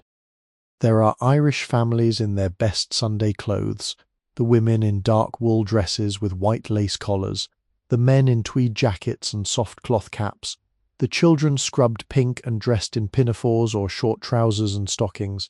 There are Swedish farmers and their wives, tall and fair and quiet, their hair the colour of new straw, their faces weathered by long seasons of sun and cold. There are Italian families from the Mediterranean villages of the south, the women in shawls of dark embroidered wool, the men with proud moustaches and bright neckerchiefs, the children dark-eyed and watchful. There are Lebanese merchants in long woolen coats, Norwegian fishermen with their salt blue eyes, Polish farmers with hands like patient oak, Finns and Russians and Bulgarians and Greeks. They have all come together upon this single ship, and now, in this single room, they are quietly making one another's acquaintance.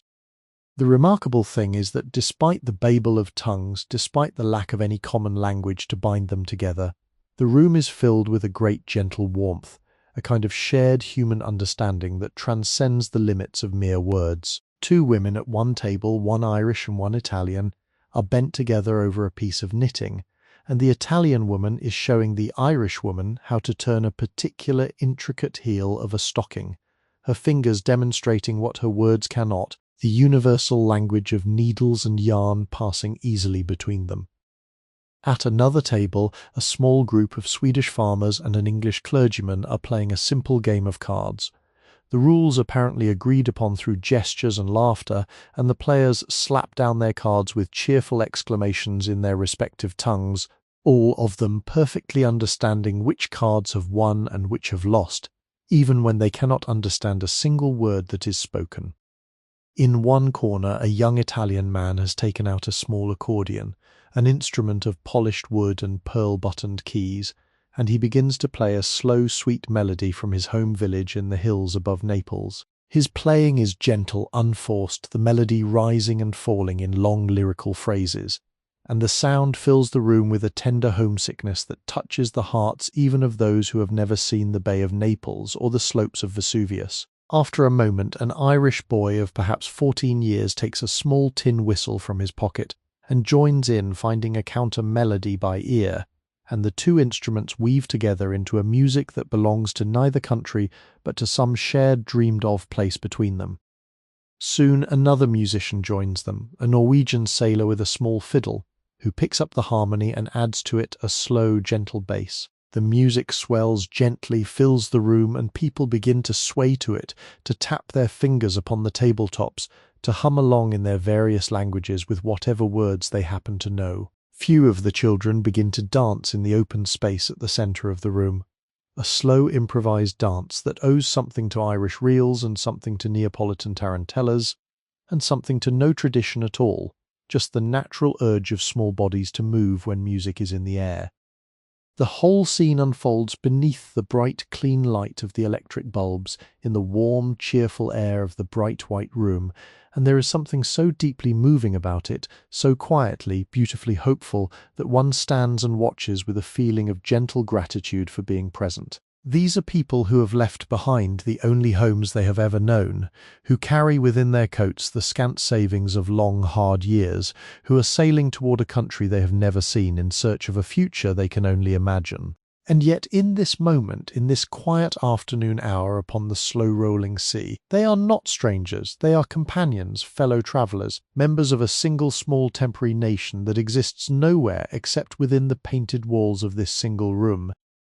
Stewards pass through with trays of cocoa and ship's biscuits, and the children are given their afternoon refreshment with smiles and small kindnesses. The music continues, drifting now into a slow, lilting waltz that the accordion player has improvised, and an elderly Polish couple rises and dances together in the centre of the room, their movements stiff and creaky with age but graceful with the long memory of their youth. The afternoon light filters in through the small portholes, making slow circular patches upon the linoleum floor. The accordion sings, the fiddle answers, the whistle laces gentle threads of melody between them, and the great gentle heart of the third-class world beats quietly, hopefully, peacefully on beneath the slow turning of the sea. The afternoon deepens, and we find ourselves drawn back toward the upper decks, drifting once more by way of carpeted stairways and softly lit corridors, until we emerge again upon the first-class promenade and pause beneath the gentle shelter of one of its high-arched windows. The light beyond the glass has begun its slow westward turning, deepening from clear silver toward warm gold, and the sea below us has taken on a quality of glassy, contemplative stillness, as though the great Atlantic itself was settling into the meditative hour of late afternoon. It is an hour, this hour, that does not exist upon land. Upon land, time is a sharp and demanding companion. It chimes from church towers and railway stations, it shouts from newsboys on street corners, it presses upon the shoulder with the urgency of appointments and engagements and the small relentless duties of ordinary life. But here, suspended upon the slow breast of the sea with no destination visible and no fixed task to be performed.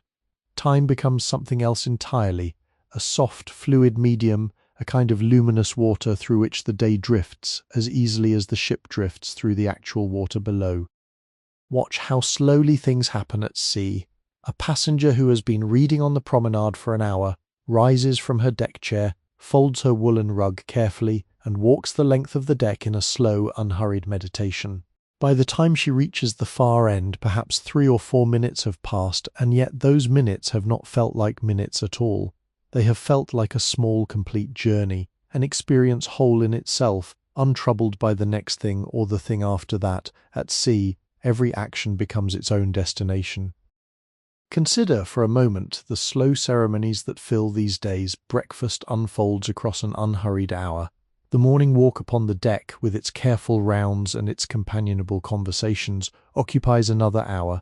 Then comes the elevences in the veranda cafe, a small gentle ritual in itself, succeeded by the slow and considered preparations for lunch. Lunch itself is a substantial production. Several courses unfolding across perhaps an hour and a half, accompanied by the soft music of the orchestra and the gentle murmur of conversation. Then the afternoon nap, the afternoon walk, the afternoon tea, the afternoon reading or letter writing, each one given its full and patient share of the long golden day. The ancient world understood this kind of time better than we do. The Romans had a word for this slow afternoon stretch of hours, otium, which is sometimes translated as leisure, but which means something deeper, something closer to the cultivated, contemplative idleness that the Romans believed to be the proper condition of a civilized mind. Totium was not laziness, it was a positive achievement, a discipline of stillness, the patient cultivation of one's inner life through the slow, considered enjoyment of beautiful things. The first-class passengers of the Titanic, walking these decks in their afternoon attire, taking their tea, reading their books, conversing softly with their friends, are practicing, perhaps without knowing it, this ancient and entirely admirable Roman art. There is something curiously honest about time at sea, something that strips away the small lies we tell ourselves on land. On land we may pretend that we are very busy, that our hours are very full, that our calendar is so crowded that we could not possibly have a moment to rest. At sea, no such pretenses are possible. The hours are what they are. The day is exactly as long as it is. There are no urgent telegrams that cannot wait, no meetings that cannot be postponed, no deadlines that demand our immediate attention. The world has been temporarily suspended, and in its place has been substituted the great patient rhythm of the open ocean. This rhythm has its own quiet music. The bell that strikes the hours every half hour upon the bridge in the old naval way is one of the oldest sounds in the maritime world. The first stroke of the day comes at midnight, and from there the bells climb upward in a slow ladder of pairs and singles until they reach 8 bells at 4 in the morning, 8 in the morning, noon, 4 in the afternoon, 8 in the evening, midnight. Each watch is 4 hours long. Each watch ends with 8 bells. Each watch begins with 1. To listen for the bells, to count them as they ring out across the sea, is to participate in a tradition that stretches back, unbroken, through centuries of sailing and steaming, to the very dawn of human ocean travel. Consider, too, the slow philosophical pleasures of sextant work, of taking the noon sight as the navigators do each day at the stroke of 12. The officer of the watch stands upon the bridge with his sextant, the polished brass instrument cradled in his hand, and he aligns the image of the sun with the image of the horizon, reading off the angle with the precise attention of a Renaissance astronomer. From this single careful observation, combined with the chronometer reading and a handful of mathematical tables, the ship's position is fixed upon the great chart that lies spread upon the chart-room table. There is something deeply moving about this daily ritual, this small, patient act of locating oneself in the vastness of the ocean by means of a brass instrument and the patient rotation of the heavens. The chronometer itself is one of the most beautiful objects upon the ship, a thing that deserves a quiet meditation of its own. It rests in a wooden case upon the chart-room shelf, mounted in gimbals that keep it perfectly level no matter how the ship may roll. Its face is white porcelain marked with delicate black numerals, and its hands move with such precision, such patient slowness, that to watch them is to feel oneself drawn into the very mechanism of time itself. Each tick is a tiny, perfect event, and the great machine within keeps its faithful watch with a steadiness that is almost moving in its devotion. To live at sea even for a few short days is to begin to understand a different way of being in time. One ceases to look at one's watch, one ceases to wonder what hour it might be. One simply notices that the light has changed, that the colour of the sea has deepened, that a meal is being announced or a band is beginning to play. The day proceeds in its own slow way, complete in itself, unhurried, unbothered, untouched by the small anxieties of clock and calendar. We linger at the window watching the slow westering light, and we feel ourselves grow softer, more fluid, more attuned to the ancient rhythm of the sea.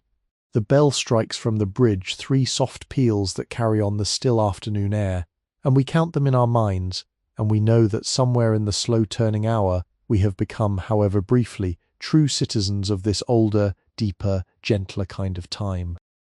Let us pause here in this golden hour, and turn our quiet attention not to the great spaces of the ship, but to the countless small marvels of human craft that fill her from stem to stern, the handwork of vanished trades and almost forgotten skills that have come together in patient harmony to produce this single floating world. For the Titanic, marvellous as she is in her vast scale and her gleaming modernity, is in truth a vast cabinet of curiosities, a museum of human artistry, a great book in which can be read the slow story of dozens of crafts that have nearly all of them disappeared from the world we know today.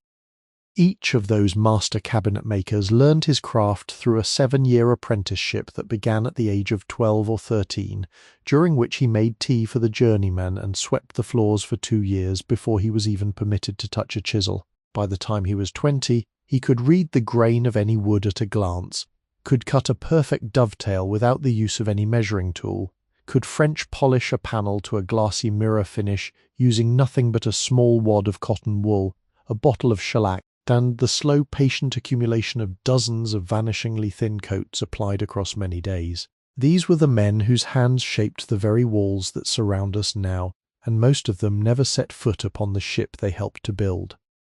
The brasswork, too, is the legacy of a vanished craft. Each polished fitting, the handrails, the lamp brackets, the door handles, the small decorative plates around each fixture, was cast in a foundry where men in leather aprons poured molten metal from great clay crucibles into sand moulds shaped by patient hands. The cast pieces were then taken to the finishing shops where craftsmen worked them with files and emery cloths and small motorized buffing wheels, smoothing and polishing them by patient stages until they achieved the warm, mellow gleam we see today. The polishing of a single brass handrail of any length might occupy a man for the better part of a working day, and there are hundreds upon hundreds of brass fittings throughout the ship, each one the work of the same patient art. Consider also the stained glass that catches the light in so many of the public rooms. The ship contains hundreds of square feet of leaded glass, each pane individually cut from sheets of mouth-blown glass produced by glassmakers in Birmingham and Stourbridge. The glass blowers worked in front of furnaces of such tremendous heat that they wore special leather aprons and gloves, gathering molten glass upon long iron rods, and shaping it through breath and rotation into great cylinders that were then split and flattened into sheets. The sheets were cut by glaziers using diamond-tipped tools, the pieces fitted into channels of soft lead by leaded light workers, and the whole assemblage soldered together with such precision that not a drop of water could pass through the joints. The textiles of the ship represent yet another great accumulated treasury of vanishing skills. The damasks of the dining-room tablecloths were woven in the linen mills of Belfast upon jacquard looms whose patterns were governed by long strips of punched cards, an early ancestor of the modern computer. The silks of the curtains and upholstery came from the looms of Lyon and Spitalfields, where weavers worked beneath skylights upon machines that produced perhaps a few inches of perfect cloth in a long working day. The lace edgings of the napkins were tatted by lace makers in Devonshire and Belgium, Women who worked seated by their cottage windows with bobbins of fine cotton thread weaving themselves into impossibly delicate patterns of flowers and ribbons. The leather of the armchairs in the smoking rooms was tanned by patient methods that have changed little since the Middle Ages, the hides soaking in vats of oak bark for many months before being finished and dyed and worked into the supple, fragrant material we touch today. The leather still carries the faint, earthy perfume of the tannery, a fragrance of oak and thyme and slow patience, almost imperceptible but always present beneath the surface of the room.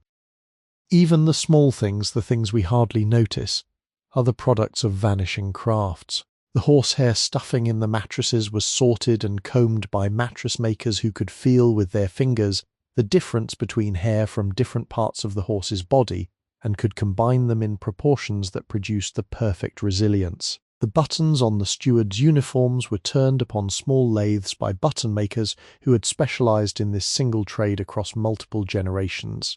The candles in the small chapel near the second-class quarters were dipped by hand in a small chandlery in Liverpool, each one drawn slowly through a vat of warm beeswax until it had built up the proper thickness in patient-layered increments.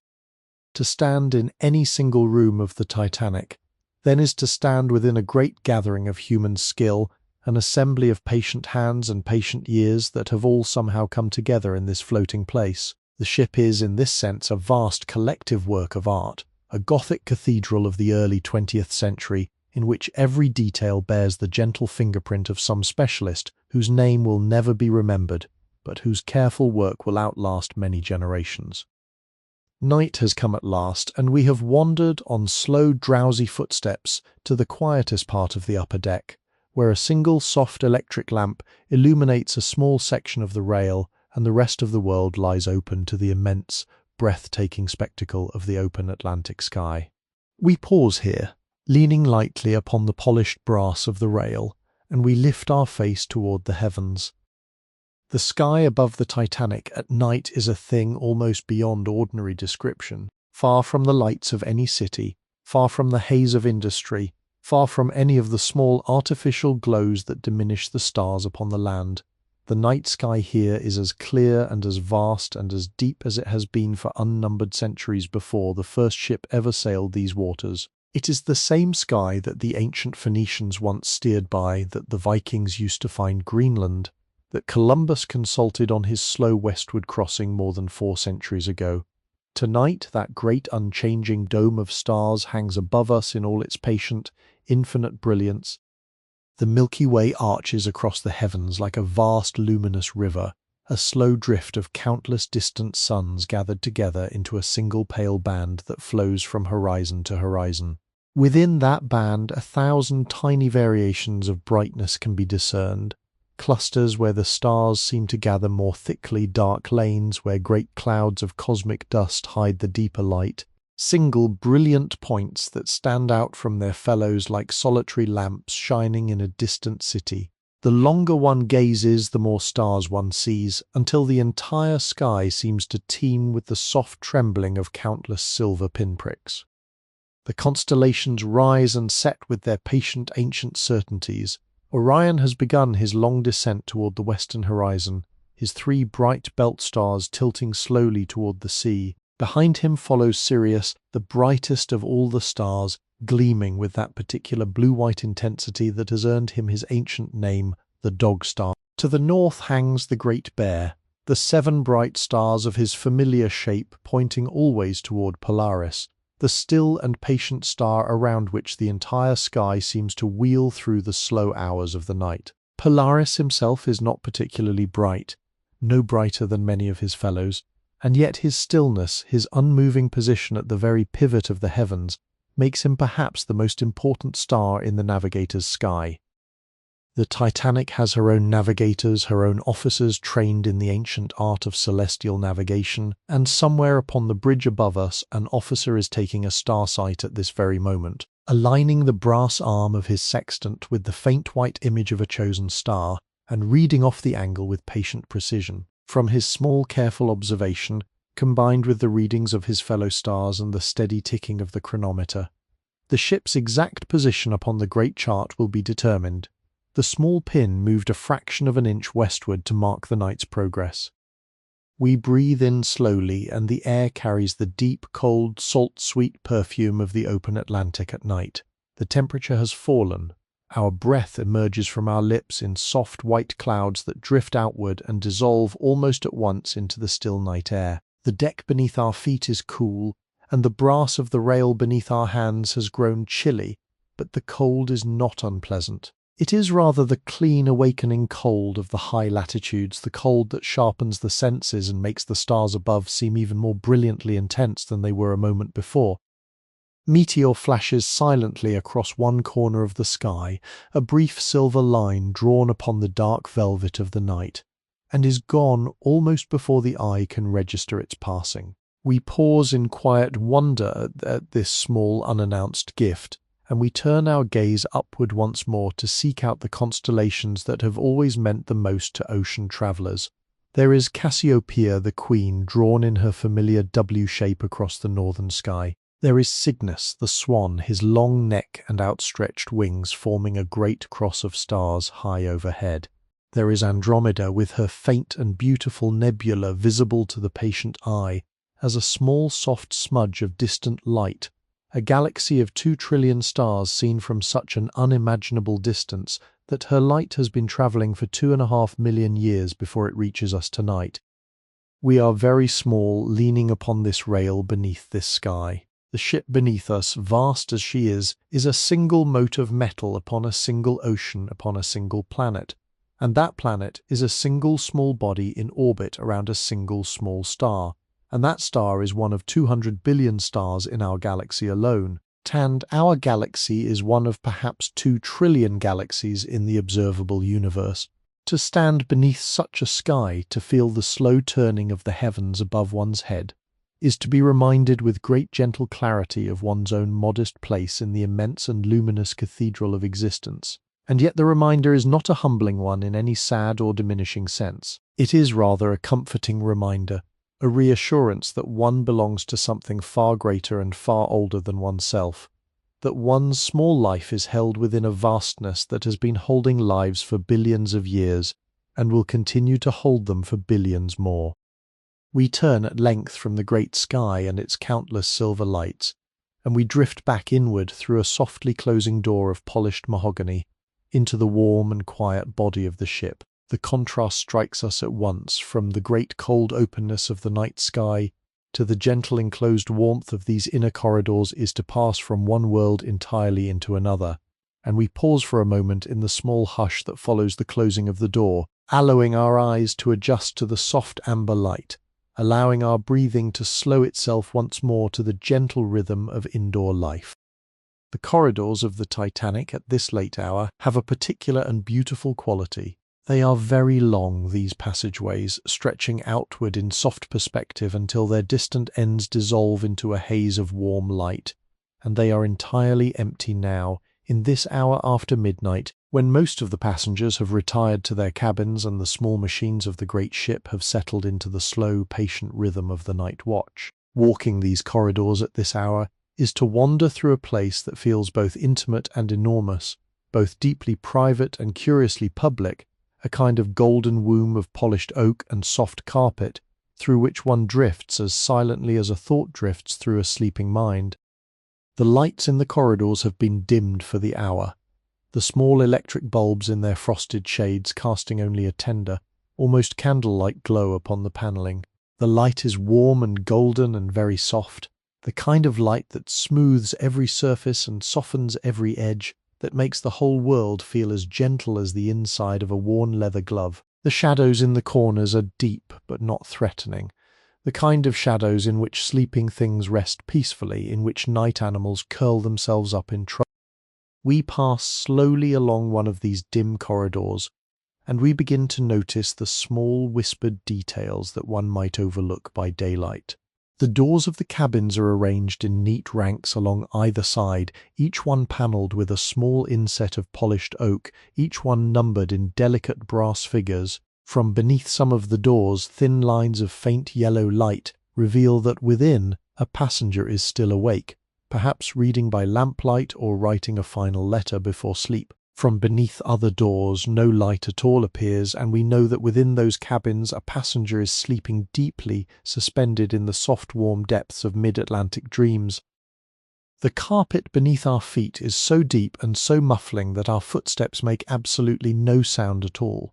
We could pass another wanderer in this corridor, and neither one of us would hear the other approach until we were almost face to face. This is the silence of the great ship at night, not an absence of sound, but a deep, thick, almost palpable hush, a softness that wraps itself around every gentle noise and dampens it into something barely greater than a memory. Even the great hum of the engines far below has dropped to a slow, sleepy pulse that one can feel rather than hear, a soft vibration in the soles of one's feet, a faint, patient throb in the timbers of the wall.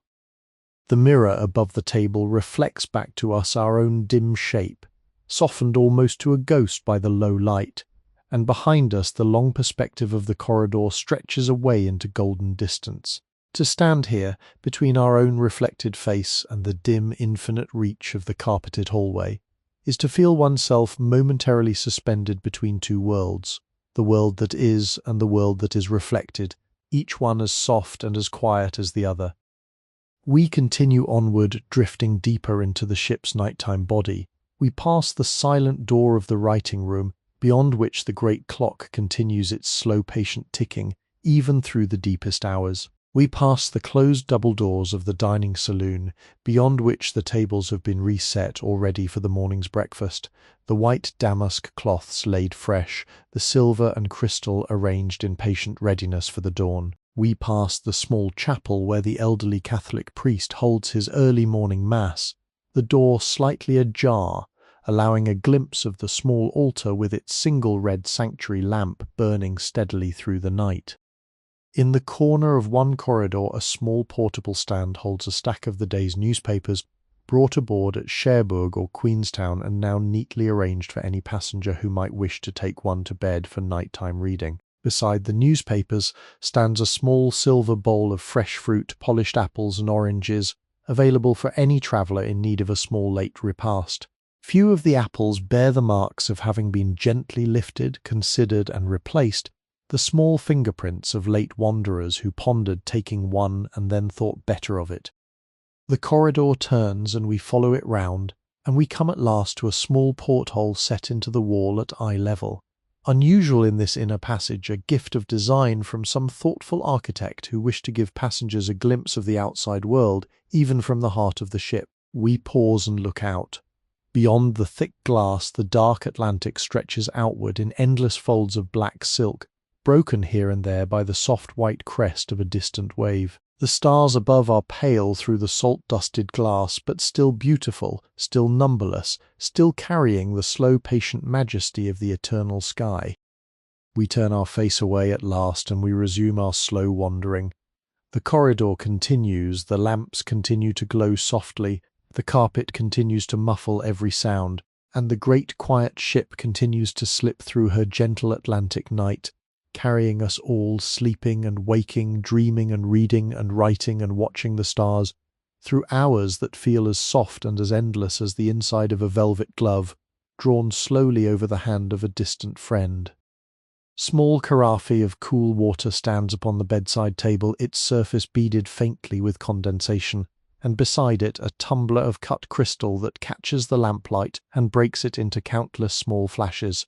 We pour a single careful measure of water into the tumbler and sip it slowly, and the cool sweetness of the water travels down through the body like a small clear stream, settling at last into a deep contentment somewhere just beneath the breastbone. We pull back the coverlet and slide ourselves into the welcoming embrace of the bed. The linens are cool and crisp at first, but they warm rapidly to the temperature of the body, and within a few moments we are wrapped in a perfect cocoon of soft warmth. The pillow beneath our head is deep and supports our neck with patient gentleness. The coverlet upon us is just heavy enough to feel reassuring, just light enough to feel cool.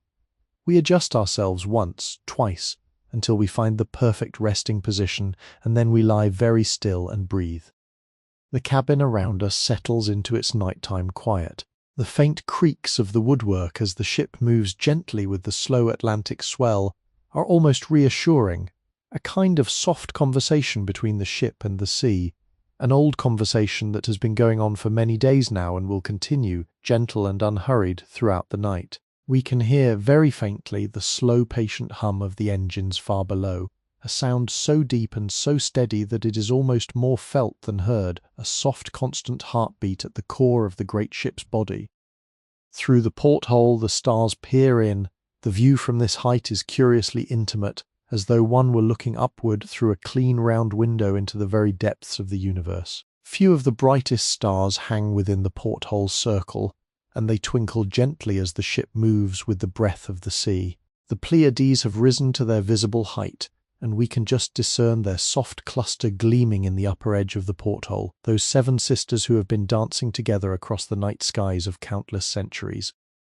Our breath grows slow, our breathing deepens, the thoughts of the day, which have been moving like small schools of fish through the shallows of the mind, begin one by one to drift away into the deeper waters where memory and dream merge into a single slow tide. We remember half sleepily the soft dappled light of the veranda cafe at lunchtime, the gentle music drifting through the lounge, the pearl-coloured dawn falling through the porthole at first awakening, the slow dignified turning of the great brass pistons in the engine room.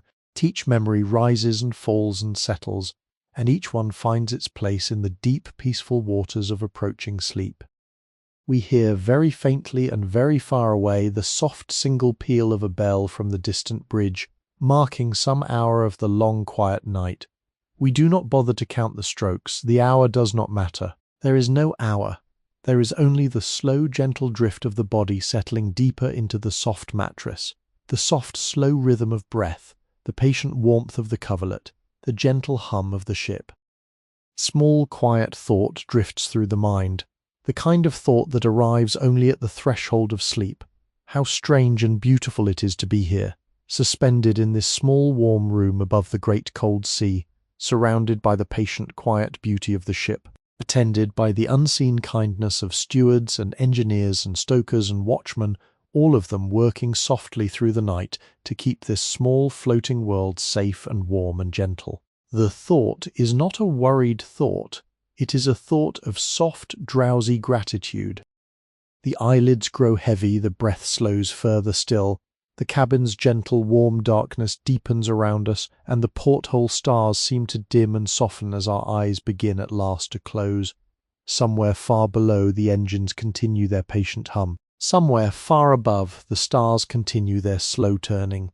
Somewhere along the corridors a steward walks his quiet round, and we drift gently, gently into the soft welcoming arms of the deep Atlantic night. The breath slows. The body softens, the mind releases, and sleep, kind sleep, draws its warm soft hand across our quiet brow. And now we drift, slowly gently into the deepest and softest waters of sleep, where the boundary between dream and memory dissolves like a small spoonful of honey stirred into a warm cup of tea, where the great ship continues her patient passage beneath us, and the stars continue their slow turning above us, and we ourselves grow softer and softer until we are scarcely more solid than a thought half remembered upon the threshold of forgetting. The breath grows slow. The breath grows slow. The breath grows slow. We hear very softly and from very far away the gentle hum of the engines deep below, a sound so steady, so patient, so kind, that it seems almost to be the breathing of the great ship herself, a vast and gentle creature carrying us safely through the night. Hum, hum, hum. The sound is constant, unwavering, deeply reassuring, a soft lullaby played upon the strings of the ocean itself. We hear from a little less far away the gentle creak of the woodwork around us as the ship rises and falls upon the slow Atlantic swell. The wood speaks to itself in soft, patient murmurs. The wood is old and wise and knows how to speak to the sea.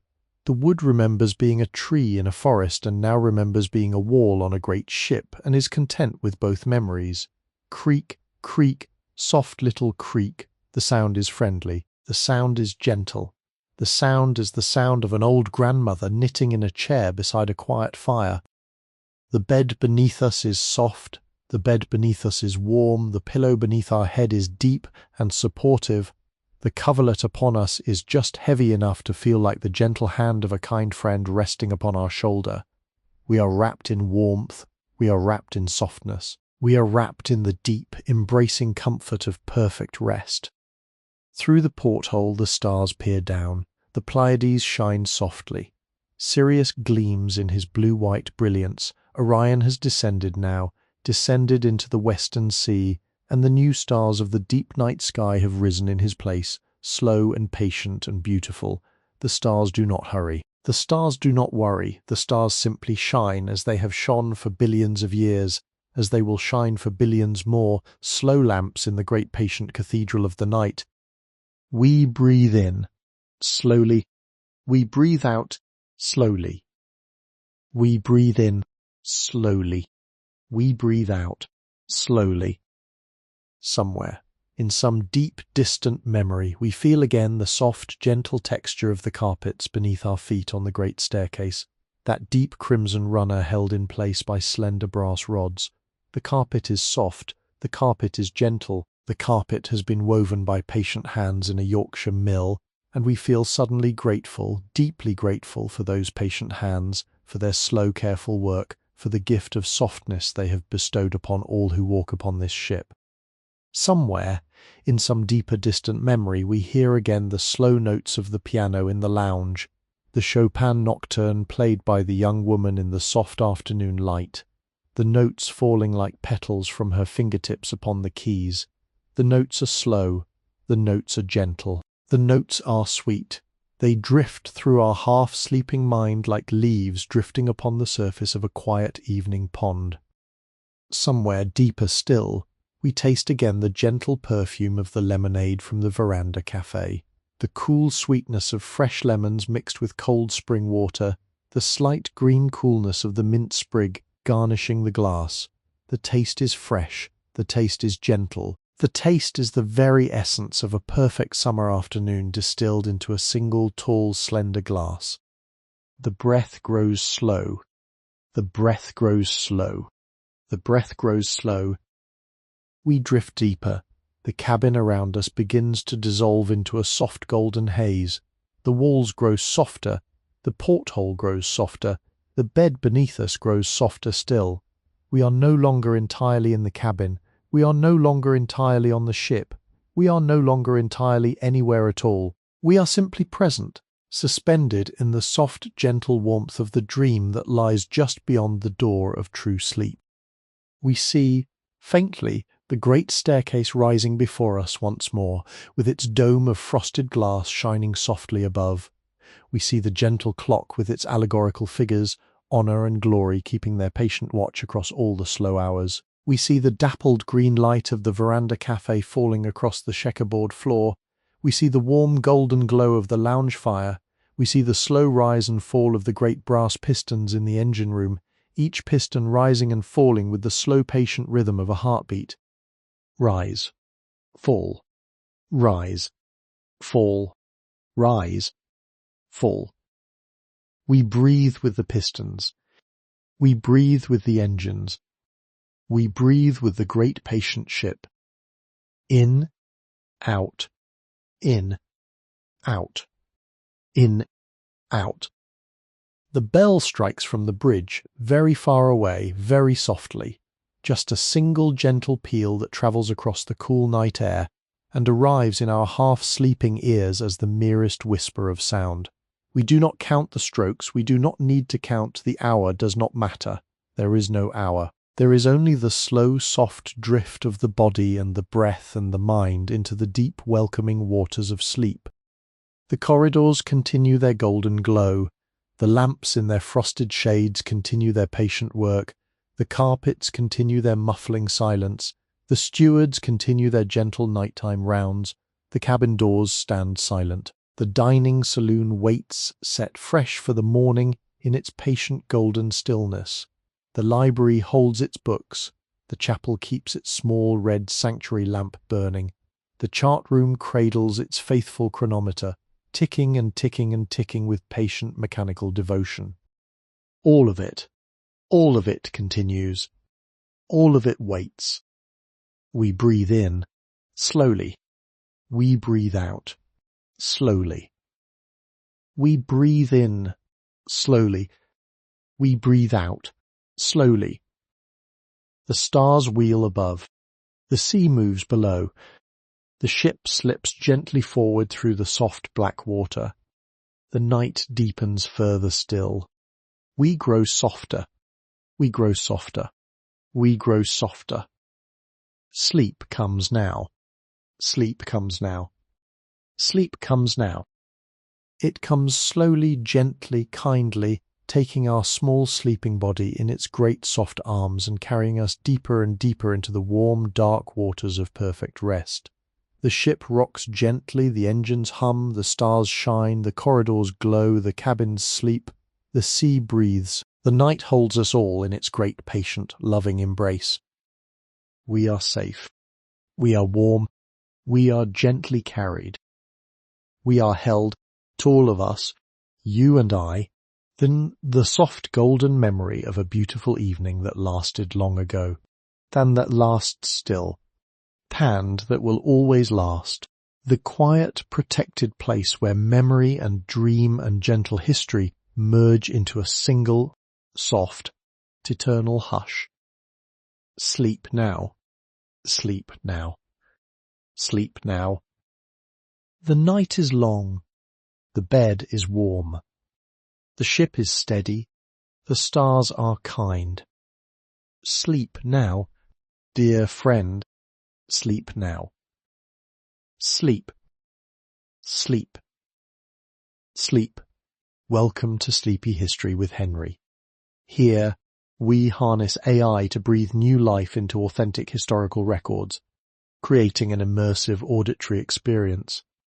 This entire production is AI-assisted, crafted solely for relaxation and sleep support.